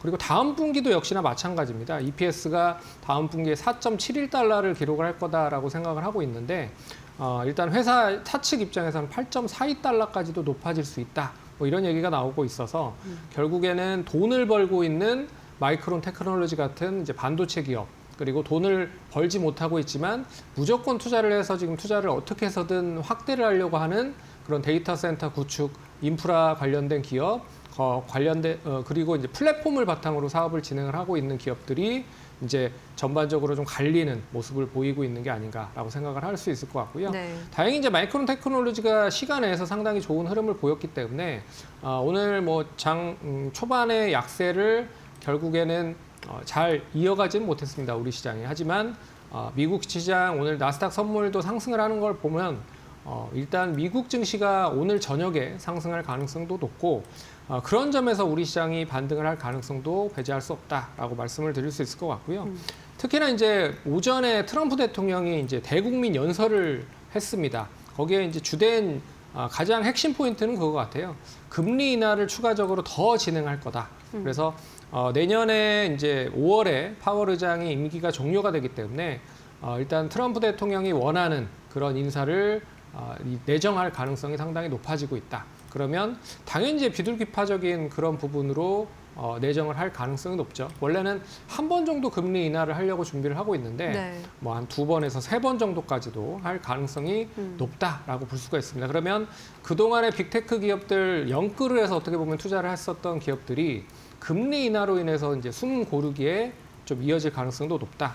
그래서 이를 대변해 주는 게 JP모건에서 원래는 이제 연준의 예치금을 한 3,500억 달러를 예치를 했었습니다. 근데 최근 들어서 이걸 빼서 미국 국채를 매입을 했다라는 거죠. 그러면 금리가 미리 이제 떨어질 거를 예상을 하고 미국 국채를 매입한 게 아닌가라고 생각도 할 수 있기 때문에 그런 시그널이 혼재하고 있다라고 하는 점 눈여겨보셔야 될 것 같고요. 네. 국내 쪽에서는 이제 예탁금이 원래는 77조까지 빠졌습니다. 근데 최근 며칠 동안에 대한 흐름을 보면 84조까지 다시 올라왔다.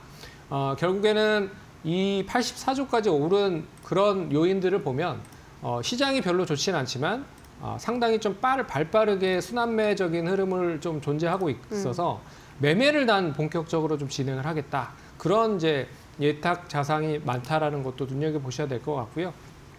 그리고 시장이 반등을 한다. 그러면 나는 무조건 좀 매수를 하겠다라고 하는 그런 대기 자금도 있는 것 같습니다. 그런 점에서 예탁 자산이 높아지고 있다는 점은 그나마 좀 다행이다. 그리고 12월 들어서 외국인도 코스피 쪽에서 매수를 하고 있지만 기관 쪽에서 특히나 연기금과 금융투자 쪽에서 매수를 동반적으로 하고 있다는 것도 눈여겨보셔야 될 것 같습니다. 그래서 금융투자 쪽이 12월 들어서 한 2조 1천억 정도 매수를 했고요. 그리고 연기금이 코스닥 쪽에서 한 1,100억, 금융투자가 5천억 정도 매수를 하고 있기 때문에 시장은 뭐 별로 그렇게 재미는 없지만 네. 그래도 수급적인 부분에서 메이저 수급이 조금씩 좀 우호적으로 바뀌고 있다라는 걸 보실 필요가 있을 것 같고요. 그런 점에서 시장이 일단 이번 주 여러 가지 고비만 잘 넘기면 다시 다음 주부터는 산타랠리를 좀 기대해 볼 수 있을 만한 그런 요건들도 만들어질 수 있지 않을까 그렇게 좀 생각을 해봐야 될 것 같습니다. 네, 이번 주를 좀 고비로 보고 계시네요. 앞으로의 시장 흐름이 전환될 수 있는 좀 기대감을 불러오는 요인들도 꽤 있기 때문에 시장 흐름 차분하게 살펴보시는 것도 좋을 것 같습니다. 오늘 코스피의 경우에는 4천선을 하회하면서 출발을 했지만 회복을 시도하려는 움직임이었고요. 현재 구간에서 4천선 지켜주려는 마감 기다리고 있습니다. 전거래일 대비 1.35% 내려갔고요. 4,001.49포인트 지나가고 있습니다. 코스닥의 경우에도 오늘 하락 출발한 이후로 장중 내내 1% 안팎의 내림세를 그렸는데 결국 1%대 약세 마감으로 901.85포인트 지나가고 있습니다. 코스피 200의 경우에도 1%대 약세가 감지되는 모습입니다. 오늘 유가증권 시장에서는 외국인의 수급 좀 더 빠져가는 모습 4천억 원대 매도 우위 집계되고 있고요. 개인이 물량 소화하면서 4천억 원 가까운 순매수세로 집계되고 있습니다. 코스닥에서도 비슷한 수급 나타난 모습입니다. 오늘 외국인이 물량 좀 덜어내면서 939억 원의 매도 우위 집계되고 있고요. 기관도 소폭이지만 순매도에 동참을 하고 있습니다. 개인이 물량 받아가면서 1,000억 원대 순매수세 집계됩니다. 우리 시장 마감합니다.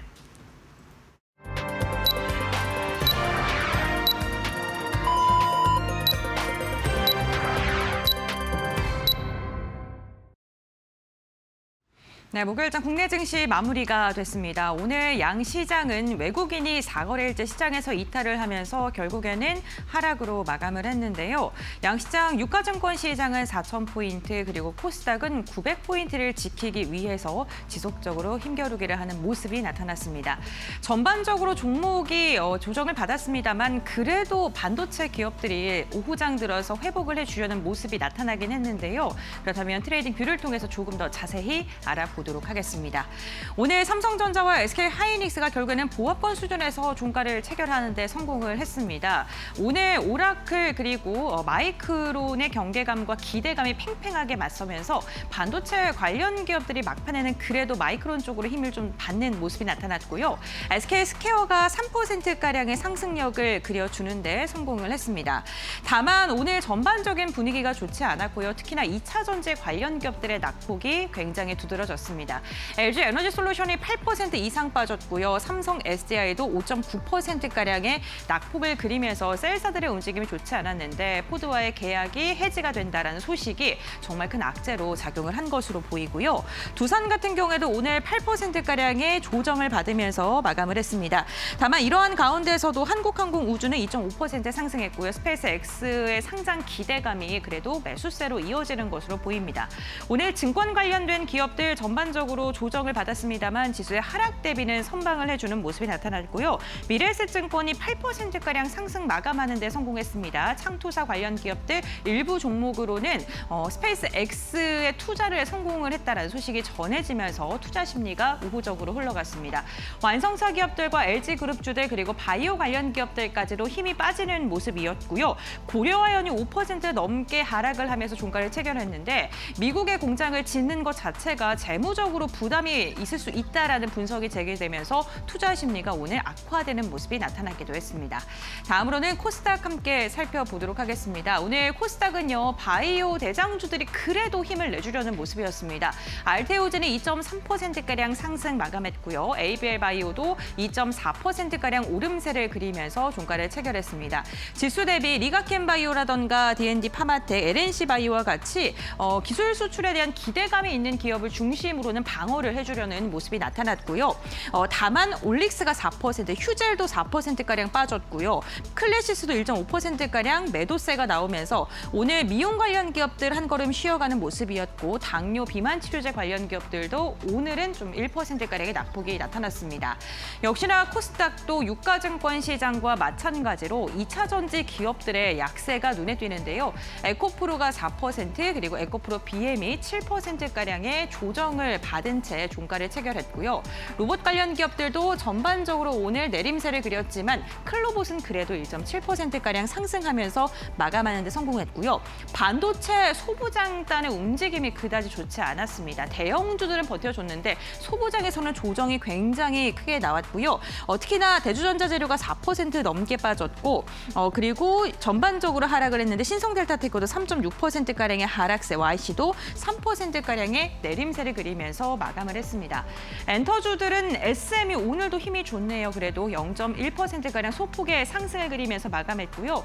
게임주와 같은 성장주들도 오늘은 전반적으로 빠지면서 시가총액 상위단에 있는 기업들 대부분 오늘 조정을 받으면서 종가를 체결했습니다. 네, 이렇게 종목별 마감 분위기 함께 살펴봤고요. 그렇다면 우리 시장 어떻게 마감했는지 지수 마감 상황 살펴보겠습니다. 신민영 앵커 전해주시죠. 네, 목요일장 마감 상황 살펴보도록 하겠습니다. 결국 양대지수 동반 1%대 약세로 마감을 지었습니다. 코스피 지수가 1.5% 빠지면서 3,994.51포인트 거래를 마쳤습니다. 결국 4천선 내주면서 마감을 지었고요. 코스닥의 경우에도 1%대 약세 그리면서 901.33포인트 기록했습니다. 코스피 200의 경우에도 1%대 약세가 감지됐습니다.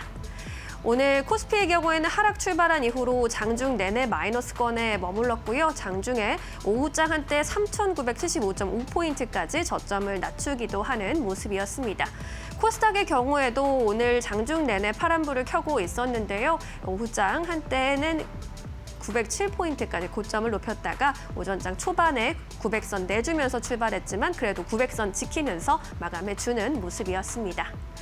오늘 수급도 좀 자세히 살펴보도록 하겠습니다. 외국인과 기관의 동반 매도세가 지수를 좀 끌어내릴 수밖에 없는 상황이었고요. 외국인이 3,500원대 매도 우위, 기관도 1,000억 원대 매도 우위로 결국 집계됐습니다. 개인은 4,200억 원대 순매수로 대응했습니다.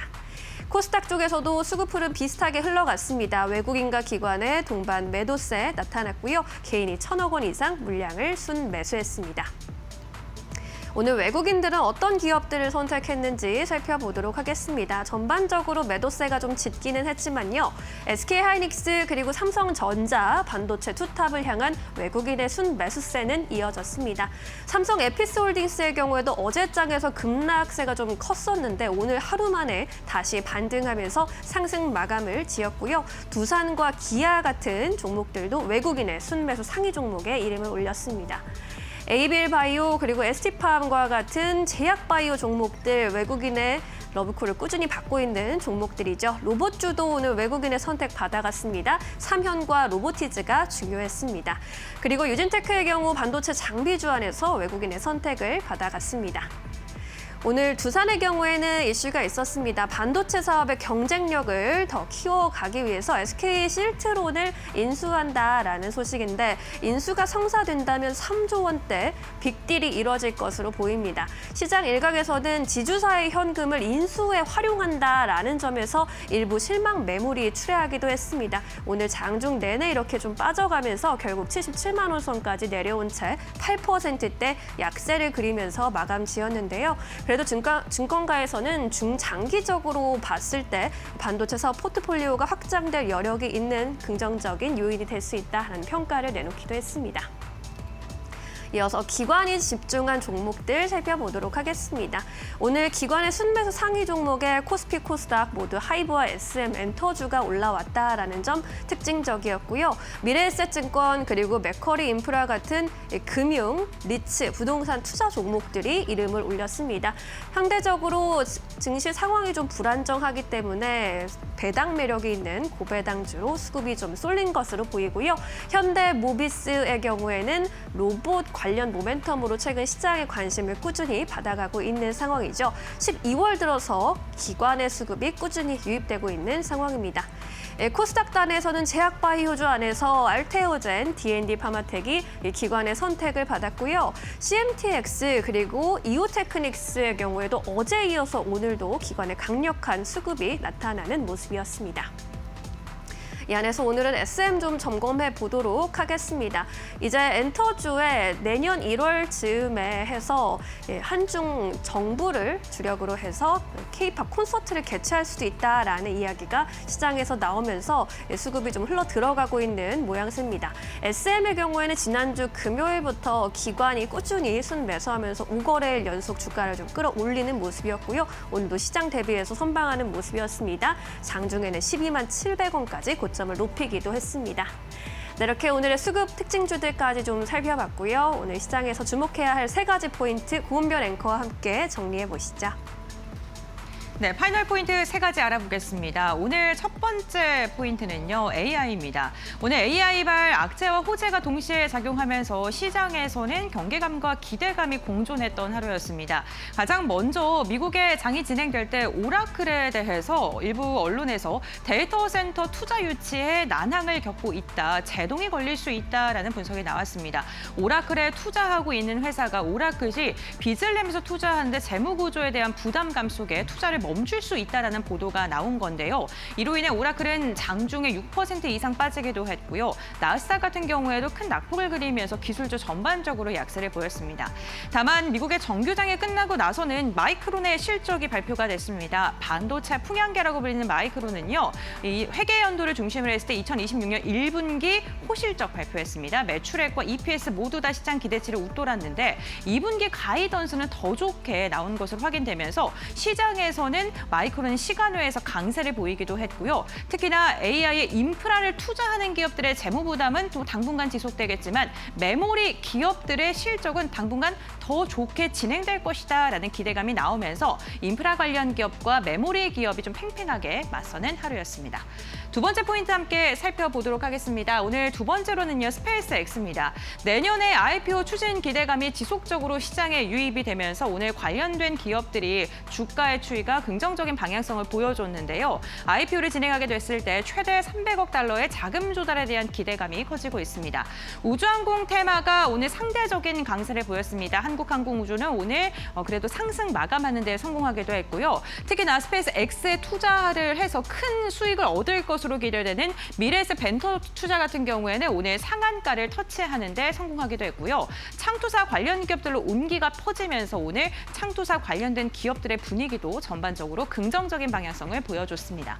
마지막 세 번째 포인트 함께 살펴보도록 하겠습니다. 2차 전지입니다. LG 에너지 솔루션과 포드의 계약이 해지됐다라는 소식이 전해지면서 2차 전지가 크게 조정을 받았고요. 이게 결국에는 지수에까지도 영향을 줬습니다. 무려 9조 6천억 원 규모의 계약이 해지가 된 건데요. 이로 인해서 2차 전지 기업들의 먹거리가 더 다변화돼야 된다. 그리고 앞으로 캐즘에 대해서 이번 계약 해지뿐만 아니라 연쇄적으로 나올 수도 있다라는 우려가 좀 커지는 것 같습니다. 여기에 더해져서 테슬라가 자율 자율주행과 관련돼서 과장 광고 판결을 받으면서 자율주행 그리고 자동차 관련된 기업들의 투자 심리가 크게 위축됐던 하루였는데요. 2차 전지 관련 기업들 이러한 악재 속에서 과연 돌파구를 찾을 수 있을지도 지켜보셔야 될 것 같습니다. 네, 이렇게 세 가지 포인트 함께 확인해봤고요. 그렇다면 내일장 우리는 어떻게 접근해야 될까요? 지금 바로 알아보시죠. 네, 목요일장 양시장 약세 그리면서 마감을 지었는데 시장에서 챙겨볼 여러 가지 포인트들이 좀 많았던 하루였습니다. 내일은 조금 마음 편한 시장이 이어졌으면 좋겠는데요. 어떤 포인트 잡고 가야 할까요? 팀장님께서 좀 정리해 주실까요? 일단 내일 제일 중요한 이벤트가 있습니다. 일본 금리 인상 가능성이 높은데 제가 봤을 때는 이번 주에 시장이 좀 올라갈 듯 올라가지 못한 이유가 일본 금리 인상이 될 가능성이 높지 않겠느냐, 네. 이게 제일 큰 것 같습니다. 그래서 오늘부터 내일까지 이제 기준금리 결정 회의를 좀 진행을 해요. 그래서 BOJ에서 이 관련된 계속적으로 회의를 좀 진행을 할 것 같은데 일단 금리 인상을 할 가능성이 상당히 높다. 근데 금리 인상을 하면 중장기적으로 이제 엔캐리라고 하는 이제 저리로 상당히 좀 많이 투자금을 빌려줬었던 일본 입장에서는 금리를 높이기 때문에 결국에는 위험 자산에 투자했었던 그런 자금들이 이제 회수가 될 수 있는 가능성이 높은 그런 부분으로 연결될 수가 있기 때문에 일단 뭐 비트코인이라든지 그리고 글로벌 증시라든지 그리고 이쪽에 이제 자금 유출이 될 가능성이 높은 거죠. 그런 점에서 일단 뭐 내일 일본 금리 인상이 어떻게 보면 이 시장의 그러니까 바닥을 찍는데 저로의 좀 시그널이 될 수 있지 않을까, 그렇게 좀 봐야 될 것 같고, 그리고 이제 내일 이제 원달러 환율도 여전히 좀 부담이 되고 있는 상황인 것 같습니다. 1,480원 정도 수준에서 1,470원 정도 움직이고 있는데 이를 계속적으로 이제 정부 쪽에서 어떻게 해서든 내리려고 좀 준비를 많이 하고 있다. 그런 점은 좀 기대를 할 수가 있는 부분이지만 역시 원달러 환율이 계속 높아지면 외국인들에 대한 매도가 계속 높아질 가능성이 높거든요. 그런 점도 부담스럽게 좀 자리를 할 수 있을 거라고 좀 보고 있어서 네. 일단 눈여겨보셔야 될 것 같고요. 그중에서 이제 대형주에 대한 방향성이 좀 중요하다. 그래서 코스피 같은 경우에는 딱 정해졌죠. 삼성전자와 SK하이닉스가 오늘은 좀 잘 버텼지만 내일 이제 마이크론 테크놀로지 상승을 하면서 우리 시장 상승 연계가 되면서 상승을 한다라고 하면 과연 코스피의 삼성전자와 SK하이닉스가 올라갈 수 있을지를 보셔야 될 것 같고, 이제 올라간다라고 하면 코스피 시장을 좀 부양을 할 가능성이 높다. 거기에 이제 일본 금리까지 상승에 대한 불확실성이 해소가 되면 되레 시장은 상당히 좀 빠르게 반등이 좀 크게 나올 수도 있다라고 좀 저는 생각을 하고 있습니다. 그래서 뭐 IT 쪽의 대장주죠. SK하이닉스와 삼성전자 그리고 조선과 자동차 관련된 종목들도 이제 코스피의 시가총액 상위 업종에 포함이 되고 있기 때문에 눈여겨 보셔야 될 것 같고요. 코스닥은 오늘 그래도 좀 잘 버텼습니다. 알테오젠이 아직 코스피로 이전이 되지 않았기 때문에 알테오젠이랄지 뭐 ABL 바이오, 이제 바이오 관련된 종목들이 잘 버텼고요.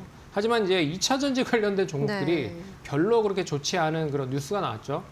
그렇기 때문에 일단 코스닥 시장이 조금 더 하락을 좀 크게 한 부분인 것 같아요. 하지만 일단 오늘에 대한 이런 부분은 일단 어느 정도 회복이 된다라고 보면 좀 내일은 좀 기회를 삼을 수도 있지 않을까, 그렇게 보고 있고, 마지막으로 이제 테마주들이 여전히 순환매가 좀 빠르게 진행이 되고 있습니다. 네.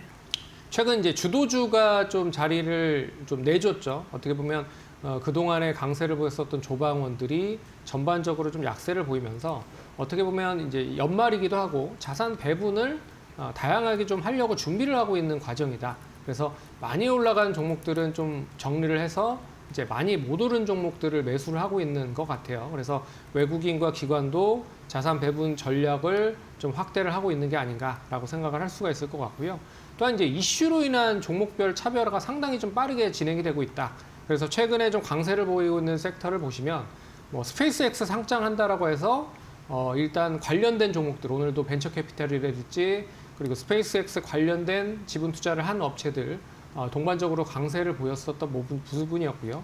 하지만 이제 자율주행이라든지 로봇 관련된 종목들은 이제 선별적으로 차별화되는 모습을 보였고, 여기에 이제 탈모 관련된 종목은 어제 이재명 대통령 관련돼서 이 탈모 이 약에 대한 보험 수가를 적용할 수 있다. 뭐 이런 얘기가 나오면서 또 상승을 했지만 오늘은 되레 또 약세를 보였다.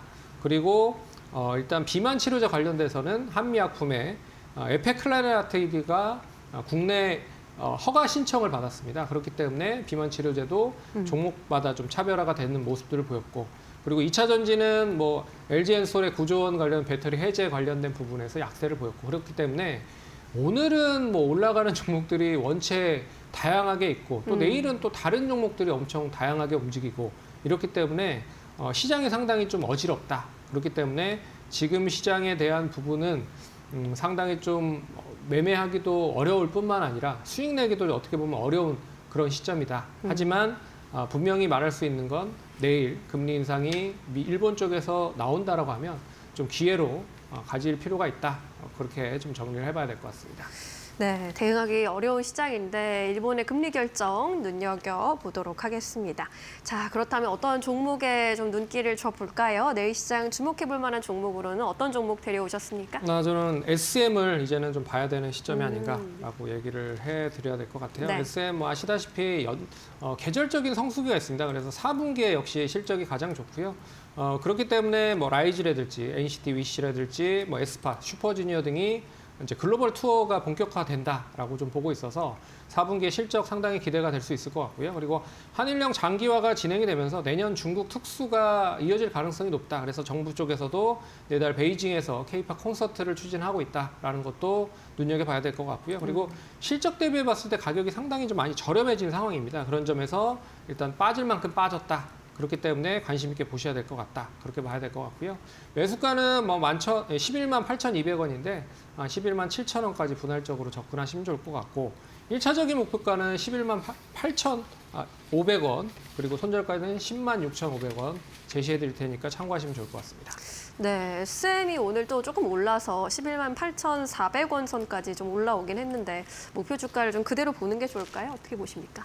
네, 일단 목표 주가를 제가 잘못 썼네요. 네. 18만 5천 원, 18만 5천 원으로 제시를 해드릴 테니까 참고하시면 좋을 것 같고요. 일단 SM 이번 관련된 4분기에 실적이 상당히 다시 좀 좋아질 가능성이 높다. 그렇게 좀 보고 있기 때문에 관심 있게 보면 좋을 것 같습니다. 네, 목표 주가 18만 원대로 챙겨가 보시길 바라겠고요. 자, 내일 시장 한마디 여쭤보겠습니다. 어떤 메시지 주시겠어요? 네, 지금 시장이 어렵습니다. 그렇기 때문에 수익보다는 리스크를 좀 관리해야 되는 시장이 아닌가라고 좀 보고 있기 때문에 리스크 관리가 필요한 시장이다. 그렇게 정리를 해보도록 하겠습니다. 네, 리스크 관리도 잘 챙겨가 보셔야겠습니다. 오늘 내용도 잘 기억해 보시면 좋을 것 같네요. 오늘 여기서 보내드릴게요. 고맙습니다.